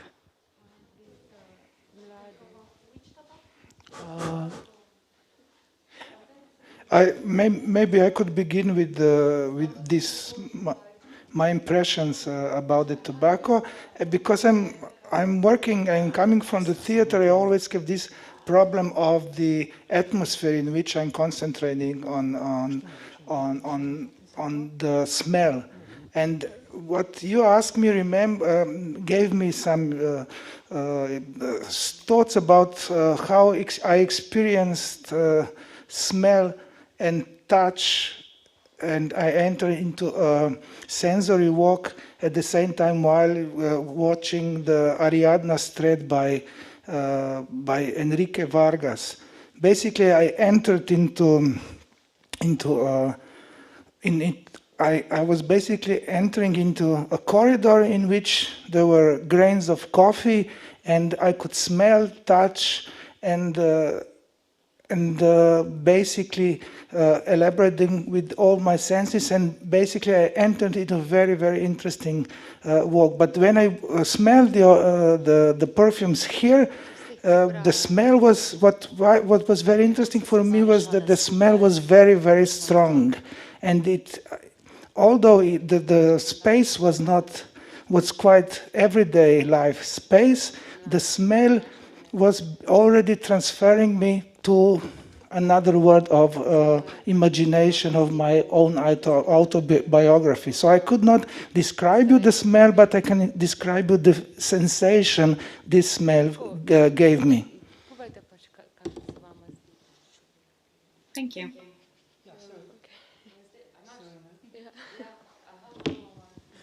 So in a couple I wonder of minutes, if I could contribute to the question that Helmi posed about the senses under socialism.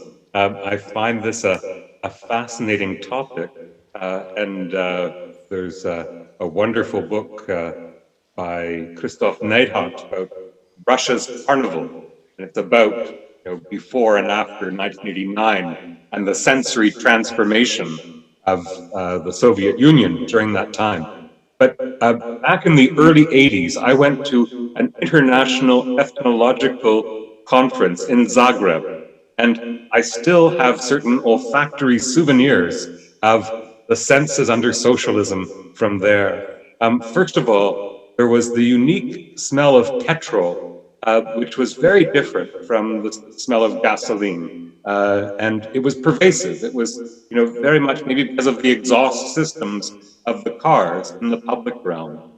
And there was also a sweet smell of cigarettes, and I think that maybe they were Turkish cigarettes that, had this very different aroma, a sweetness, instead of the acrid smell of American cigarettes like Marlboro. And finally, there was the diet. Everything was dripping in grease. It was so filling and so, savory as a result. And so I have these wonderful sensory recollections of the senses under socialism. But obviously, it wasn't just socialism; it was part of a much larger cultural context.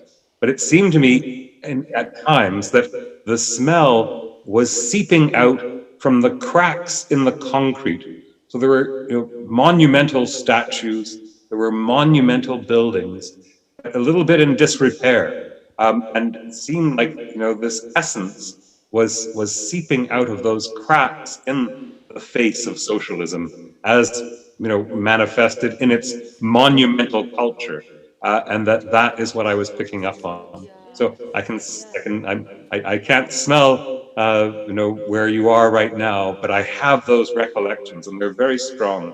And if I can just say that in the first issue of the Senses and Society, there's a wonderful article by Gedis Lankauskas about Lithuania, and about a socialist theme park on the outskirts of Grutas, where people, all these statues of Lenin and other leaders have been gathered, and people will go up to them and shake their fists and denounce them, and that's the visual interaction. But they would also, in the final part of the museum, come to the cafeteria, where they could have, soup, borscht soup, and other food from that period, and that just made them weep. It was very interesting, the recollections, visual versus olfactory, that Geddes brought out, and I think that this is where those autobiographical, those sensobiographical accounts are so key in terms of giving us a fuller sense of history. Yeah, thank you very much. You reminded me on experience, which was a bit vice versa. Before I will give a word to a colleague about Cora's question, I have to intervene in a way. Imagine that at the time you were visiting Zagreb concert, I was still smoking. And it was exactly the time when our country opened to Western markets. And when we started to use Western brands of cigarettes, they smelled awful.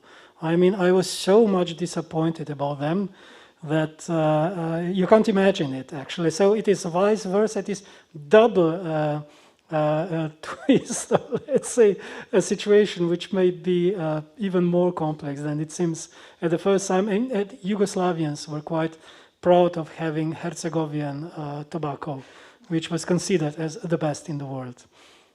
So, so I am now giving the word to our colleague who will try to explain her experience of those scents here. Okay, thank you. So regarding the question about my association with the Tabak Blonde, it's a very calming memory of my grandmother. It just reminds me of her living room. So it's very calming and yet very nostalgic because I like remembering her. And every time I pass someone in the street who has a similar perfume to this scent, it just really brings me back to her and to her living room and just remembering that. So this is a very overwhelming scent for me personally. Yeah, actually it's the same for me too. It reminds me of my grandmother too, because this smell seems kind of sweet and somehow like vanilla or something. And my grandmother is kind of woman who likes to dress up and get makeup and put that kind of perfumes on, so it reminds me of her too. Now I remember the very contrast of different smells of socialism. When I came from Ljubljana, which was, let us say, the self-management socialism, which has special smells, of course, also connected to the tobacco region, to the other things. Then when I came from West Berlin, from Kreuzberg into East Berlin, what I even remember even now was this very, very strong smell of East Berlin, which there is, everybody knows that there was a big contrast between East and West Berlin, and also this contrast was very, very strong within the smell quality. By the way, could I ask a question from Karo? Sure.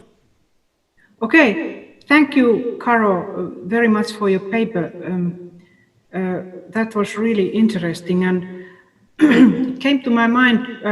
Do you have any idea why, after the futurists and the avant-gardists of 20s and 30s, why did this approach kind of vanish? And has it anything to do with the kind of degenerate? Was it at any point considered this kind of entartete Kunst or degenerate art, like what the Nazi Germany didn't approve? Or what is behind there? That's a really interesting question. I think that can be partially answered by looking at institutions, because art history might seem very inodorate, but that's mostly because museums, especially since the invention or the construct of the white cube, are primarily focused on the sense of sight. So to such an extent that they even ignore or don't know about the other sensory qualities of history of art. And I would say it never really went away. So first the symbolists, by the way, so from the 1850s onwards, scents were diffused throughout the theaters by artists, and the futurists, the surrealists did the same thing. They diffused smells in museums. Then fluxes. There's the wonderful artist, American artist, Edward Kienholz, who actually used smells in all his installations, and he is kind of he was inspired by the surrealists. I think it never really went away, but it's so difficult to communicate smell. So when we read an art history book or go to an art historical show, we don't smell anything. So I think it's has produced a false image of how olfactory and how fragrant our history of art actually is. I hope that answers your question. Yeah, thank you. Maybe I would just add that smell was used very much into the German political theaters of the 80s and 90s with Kastorf, who basically used the sensorial memories of a Nazi period, and he used for this the smells of certain food. And this was explored very much in the 90s, and I think it was very something very strong. It got us very strong reactions to the strong aesthetics. After 2.5 hours of smelling the potato, you were really smelling the Nazi Germany and the neo-Nazi Germany. So this was one of the very good examples I remember of olfactory usage of olfactory things in the theater. Yes, I would also like to remind us that Richard Wagner, his opera is full of smells. And but I mean, also it needs kind of research. I think we have to include him also in the research. I was trying to. I want to ask you, Caro, too. When you were talking about futurists, I had a thought. Maybe it's not. I don't know if it is clever thought or whatever. But I was asking myself, but how, if futurists were so for development, for in technology and so on, and in that time, also in the 19th century, after the Enlightenment, the smell was treated as a lower sense, and connected with more with animals or more with primitive kind of thinking. Why did futurists then want it, and Wagner, why did then they wanted to think about smell as such an important element? Thank you for that question. There are different answers. One of them is Well, exactly because it was considered primitive, animalistic, erotic, childish. That's exactly why avant-garde artists were interested by the sense of smell, but it was also a political statement against the bourgeoisie that were supposedly odorless, and that trusted their sense of sight. The sense of sight was civilized and the sense of smell was not. So when Marinetti said in 1909, the scent alone is enough for us beasts, he emphasized the animalic nature, also the importance of intuition as opposed to intellectual knowledge, but also the erotic and the political, because he rebelled against the bourgeoisie just by saying that he embraced the sense of smell. Yeah. I want to interject, if I may, that the bourgeoisie have had their revenge. That by sort of rejecting futurism and just I'm always reminded of a wonderful line in Alain Corbin's book, The Foul and the Fragrant, which is about the bourgeois seizure of the sense of smell and their construction of a schema of perception based on the preeminence of sweetness. And just as an example, about 5 years ago, a cologne came out called Harley Davidson. And so, it had the name of these bikers and a biker gang right up there. And so I expected, that it would have the smell of stale pizza and beer and cigarettes in accordance with the burly nature of those bikers. But instead, it was just a sweet scent like any other. And it was so disappointing in that, in terms of what Peter was saying earlier about the range of scents, actually that there are fecal notes in even, the most refined perfumes. I think that and I'm sure I could be proven wrong, but I think that there has been, a diminution of the range of scents. I mean, clearly, there are still those notes that are there, but to me, that Harley Davidson cologne said it all. Where really it was a terrible domestication of the wildness and the roughness of the image that I have of those motorcyclists, for them to have a cologne that was as sweet as any other. It was really sad, I thought.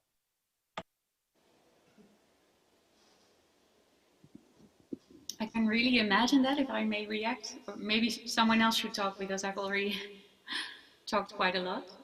If you started, you can proceed. No problem. About the Tabac Blonde. The Tabac Blonde was so revolutionary. It was so different from any other products on the market because it had a synthetic molecule called isobutylquinoline, which mimics a leathery, tobacco-like note. And it was so abstract that people had never smelled it before. So that's why people considered it to be so incredibly modern. It didn't smell like nature.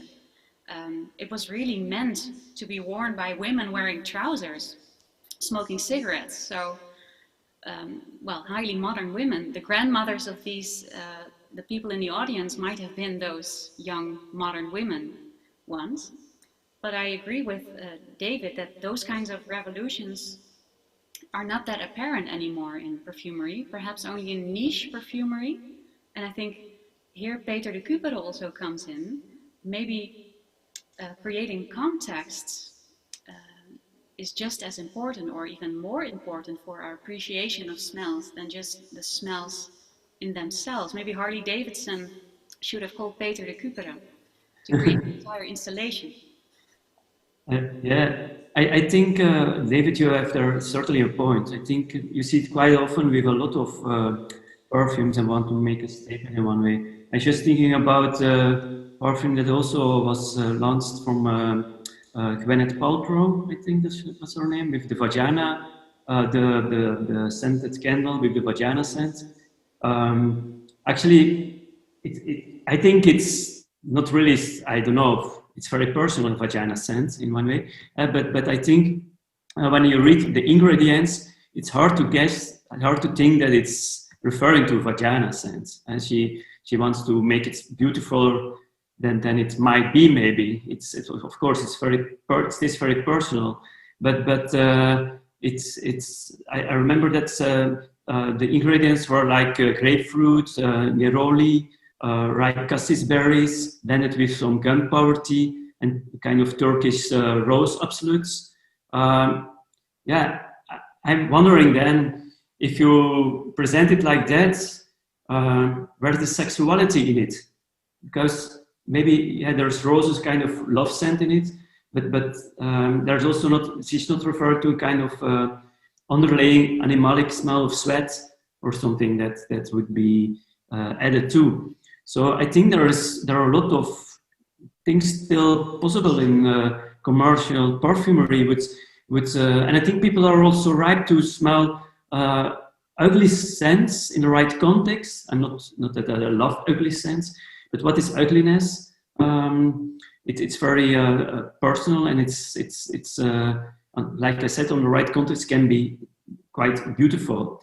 During the COVID period, here when we had to go in lockdown, I did a test with a smell I called Distance, Eau de Malodeur, and I went to the shop and I had an arm band around my pulse, and thereon was a scent spray that was disgusting smelling, like almost vomiting fragrance, you could say.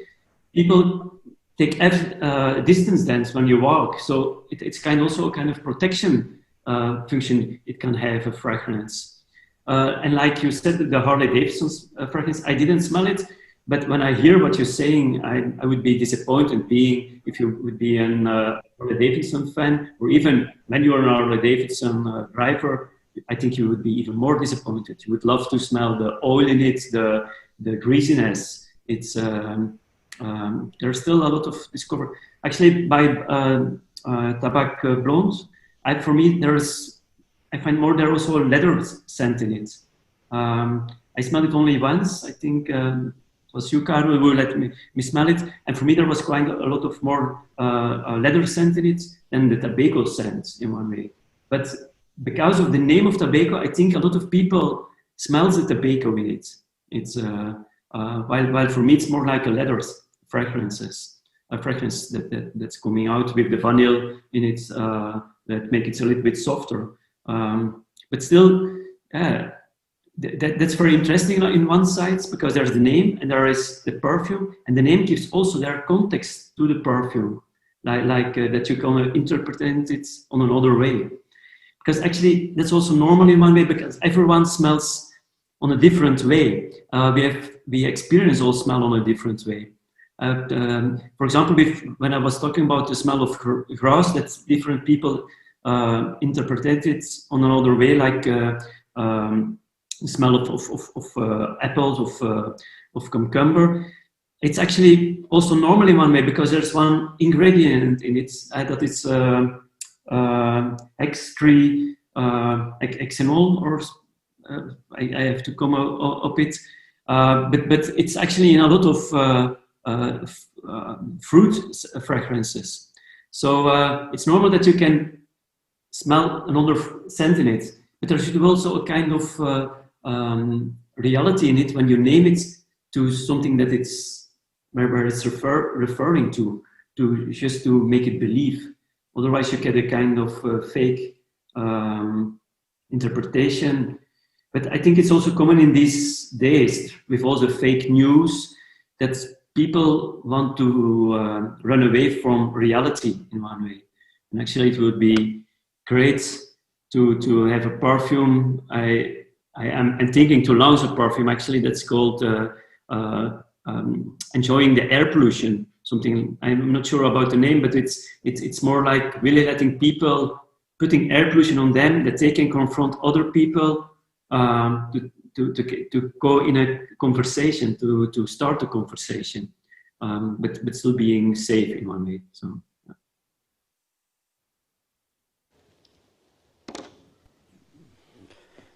Peter, I look forward to the launch of that perfume, and just in keeping with that, I had the privilege to go and see, or rather smell, Belle Hélène when it was at the Musée Tingley, and they had a conference as well, and Cecil Tolas was there, and a number of other people were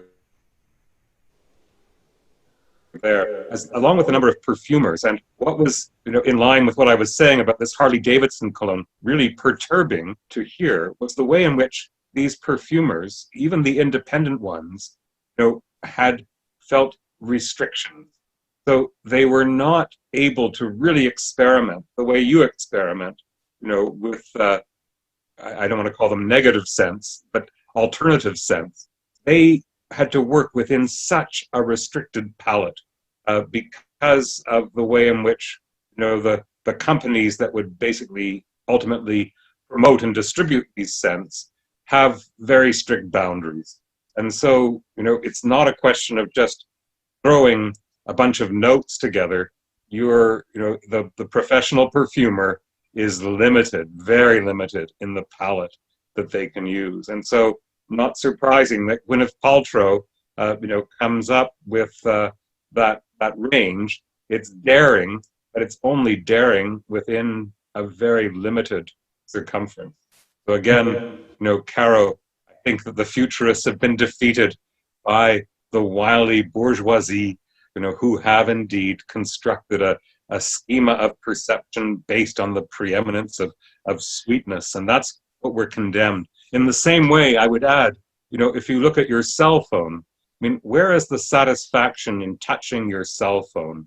To me, I still have a rotary dial phone in my basement, and I occasionally like, just dialing the number 9 because of the way dialing involved resistance and overcoming resistance. Whereas when you swipe a cell phone, there's no resistance, there's no touch even. It's the same planification of sensation that we find in the world of perfume, perhaps. So more power to you, Peter, for resisting that homogenization and introducing some alternative scents into our spectrum. Talking about the old telephones, I must admit, when I was little, they were still existing. We had one at home, and I always remember that it was sometimes when you don't watch good that you slide away and might maybe turn a wrong number. And per accident, and I remember that I found someone totally wrong, and I started to have a conversation. I remember that was so lovely that that was kind of, I think in one way, kind of pre-Tinder effect or something, we could say, but without knowing who you would see, or just not that I've ever been on Tinder, but when you read about it, I think it's also the social connection between people looks like it's getting easier, but actually it's getting they're getting more away from each other. And I think that's there a need for more realistic perfumes that bring people. Yeah, for example, that there are event perfumes even that remember you things.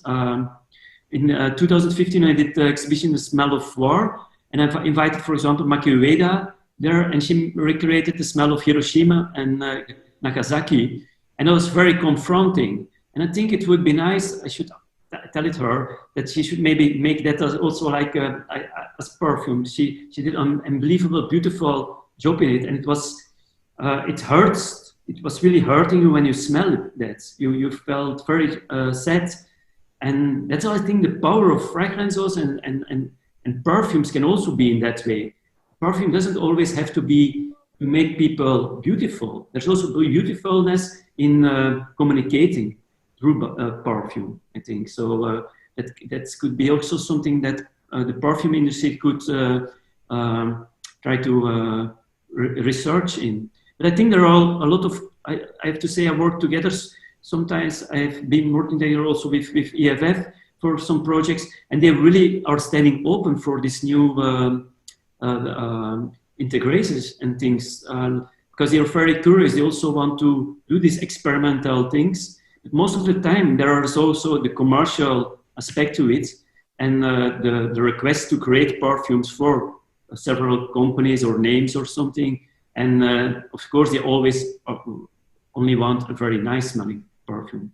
This is not what it's not that I'm saying I never would make a beautiful smelling perfume. No, I love to do that because it's also fun to create it, but it's nice to link it to kind of context. And for example, in my PhD research, I was working on a perfume called Time, because also I was working with the time transforms.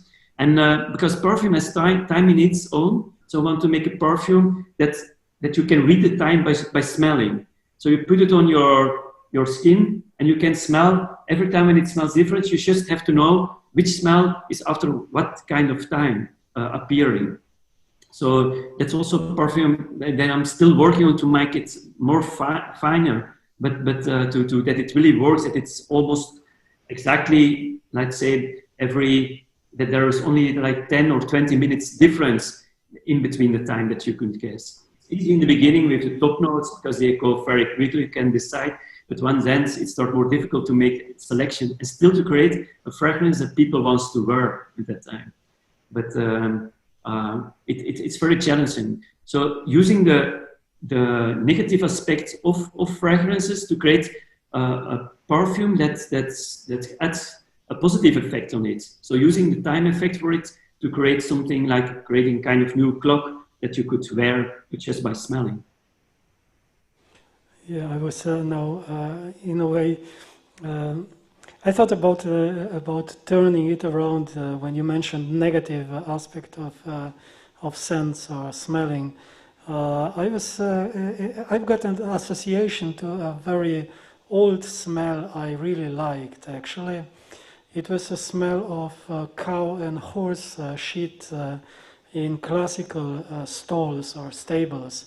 When you put together grasses, leaves and shit, you get something that is quite not only bearable, but even attractive smell. So I've got an association just to share with you that in Moravia, or maybe in Czech lands, but I think it was Moravia, they would put cows and horses' shit in the middle of the yards, and during the winter they would make a huge pile. I mean, higher than 2 meters, and they would put it or put them in the yard to make the yard warm, because this, of course, pile would produce some heat. And it was not unbearable, actually, as a smell. So this positive, negative is pretty much historically changing, or not only socially, but in terms of, let's say, contextualization, it is being changed dramatically. But nevertheless, I was wondering about the situation we are facing at the moment. We have got an excellent presentation of futurism from the beginning of the 20th century, which was very much related to smell, noise, and all other aspects of emerging super technological civilization. We are at the moment somehow, I mean, in our historical moment, we are facing a kind of deprivation of senses, not only because of COVID at the moment, where we are prevented of touching each other, we are preventing of breathing the same air, we are prevented of some other activities which used to be normal only a couple of months before. But is it an excess of the moment, or is it perhaps a kind of a historical situation?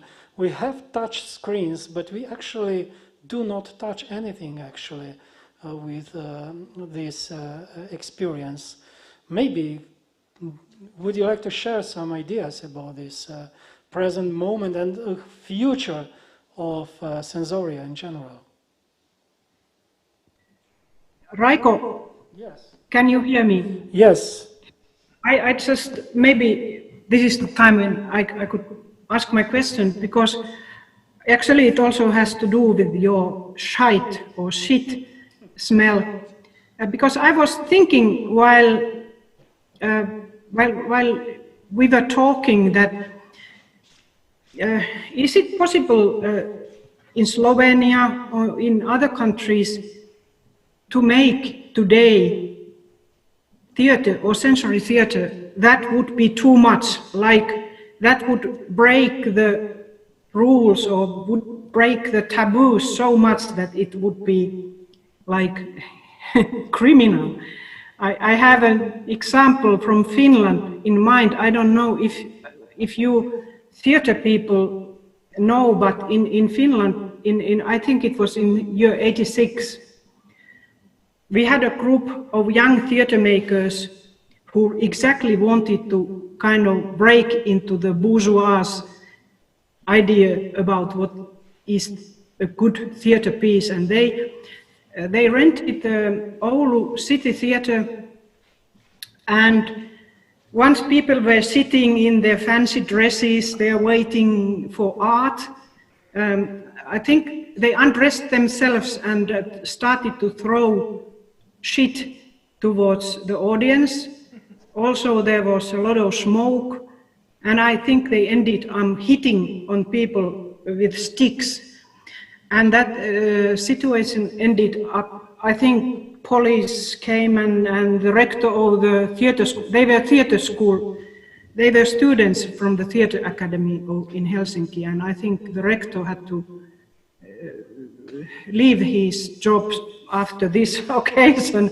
But I was just thinking, would this be, and that is a kind of sore spot in the Finnish history of theater. And I was thinking that, is it this kind of event that has meant that Finnish theater makers are still a little bit cautious about going across the border with all kinds of experiments? And has it happened in Slovenia or in other parts of the world where you do this sensory theater, that the police has come, or that you have just simply gone too far? And is it nowadays, is it possible to go too far? Is it taboo anymore? Hello, Helmi, it's Barbara. Okay, hi. Hi. I just wanted to answer you. I did Divina Commedia. It should be performed tomorrow, but today they are closing the festival because of the restrictions of COVID. We are very much in the red zone now. I think, I do not remember, maybe some Tomasz and Barbara will remember about the criminal side of this invasion of theater. But I did use the bad smells, because usually in sensorial theater I am looking forward to use nice smells for nice experiences, especially natural smells.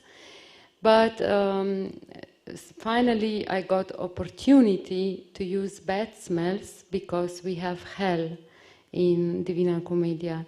So I did use shit, smell of shit, and now recently I got also the smell of sulfur, and I was really looking forward to join these two smells for experience, and I will have to wait a little bit more, it looks like.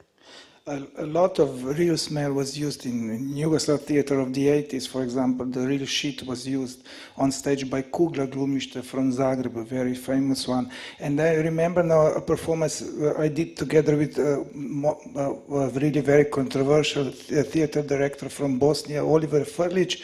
He did a performance about the consequences of Yugoslavia falling apart, and basically there is a scene which got a very strong reactions.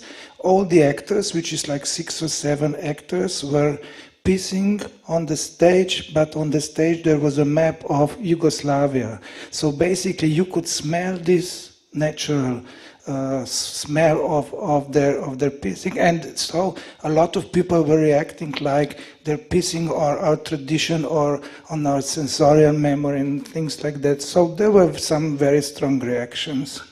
And also Enrique Vargas, Tomas, when people were throwing up, no? You were just mentioning this in La Mama. But this was not in Slovenia, it was in New York. It was part of the performative avant-garde, and for example, Enrique Vargas, one of the earliest shows he did in La Mama in New York, were basically trying to use the smell of the junk food culture, hamburgers and so on, in the time of the Vietnam, and basically the sensory theater was used as a tool of political theater. So people were basically throwing up because of this unbelievably bad smell of the hamburgers, which reminded them of the fact that USA was at war in Vietnam. Yeah, maybe I can add some experience from underground music events.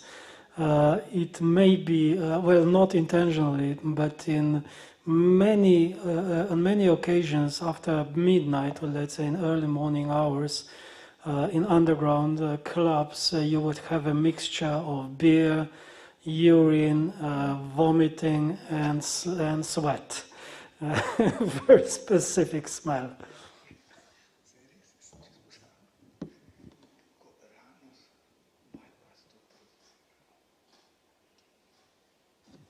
Okay, do we have any other intervention maybe from our colleagues online? We are approaching the end of our symposium and time frame for discussion, but we still have a couple of minutes maybe for a question or two, or maybe a comment or a reflection. I'm looking to the audience at the moment if somebody would willing to share some thoughts with us here, or I may. Yes, please. please. Anybody?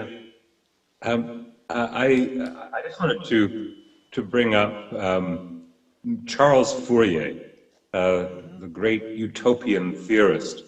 And his idea of utopia was formed on the basis of his critique of what he saw as the sensory ills of civilization. And so he went into a thoroughgoing critique of all the kind of reduction of the senses of the poor, and he imagined a utopia that would be, sensorially fulfilling. And Fourier influenced Marx and Engels a little bit. They really didn't know what to make of his socialism. They really didn't understand it.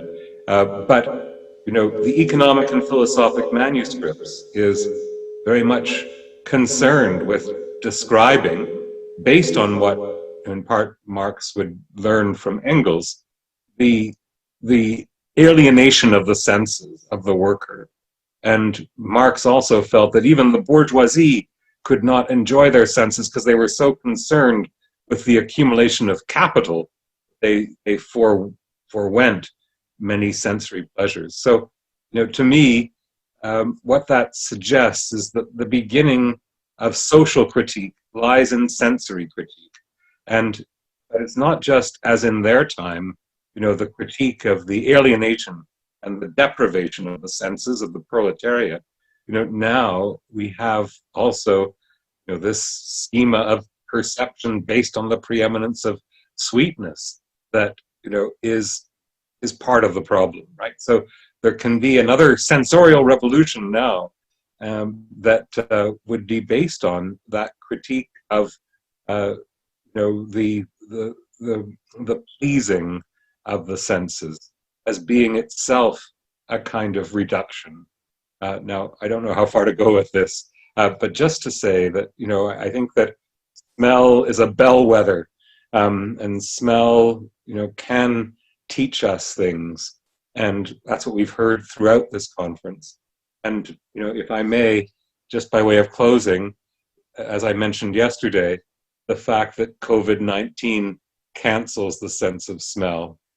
And the fact that COVID-19 has meant all these measures, necessary measures of social distancing, suggests that when it's over, if it's over, I don't know if it will be, we need a kind of renaissance of the senses, but not the same old senses. We need to renew our senses in some ways.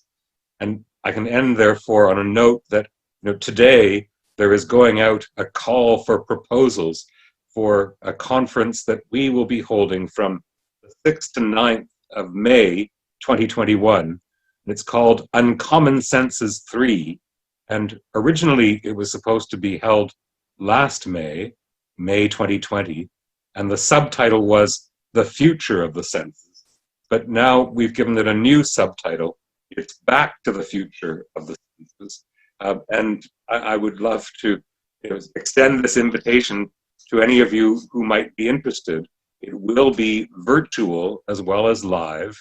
And so we will be accepting virtual proposals as well as, if we can have it, live ones. So we're going to strictly follow the local regulations, and probably it will be mostly online, therefore. But the idea of a renaissance of the senses in the wake of the COVID-19 pandemic, this is what I hope for. I think this, what we've been doing here, ruminating on other possibilities for perfume, is really a way of moving in that direction. So I will certainly send you the message when we send it out later today, and it seems like a fitting sequel to this wonderful conference. And I thank you so much again, Barbara, for staying with the trouble and stirring up the sense of smell, both in your practice and then by bringing us together for this wonderful conversation this morning around the possibilities of an olfactory theater. Thank you very much. This might be an excellent conclusion thoughts for everybody. I was a bit nasty before trying to say, are we facing a new revolution or even counter-revolution? We have some experience in counter-revolutions in this part of the world, which are never the way or never goes the way anybody would expect. But let's be optimistic in trying to at least cope with reality a very specific way, both theater and, of course, beyond theater. Thank you, Raimo, Barbara, and Thomas, and everybody who has been organizing. Fantastic event. Thank you very much for all of you joining us. It was an incredible pleasure for us to have you with us here in Maribor in those unfortunate times. But I think that for me personally, the conference touched some of the most important things I want to research within the field of the theater, and this anthropological perspective and a new olfactory perspective really meant a lot to us, to the people doing and researching theater in Slovenia. And I will pass now the word to Rajko. Well, I think I have to just greet everybody, say a big thanks to people who are behind the scene, literally this time. So the technical group, I even don't know if they are related to Borštnikova Srečanje festival, or they are Veterinski Dvor team, or something else. Whatever. I'm really grateful for your work and contribution to have the conference as it is, and to everybody else. But the last word maybe will be Barbara.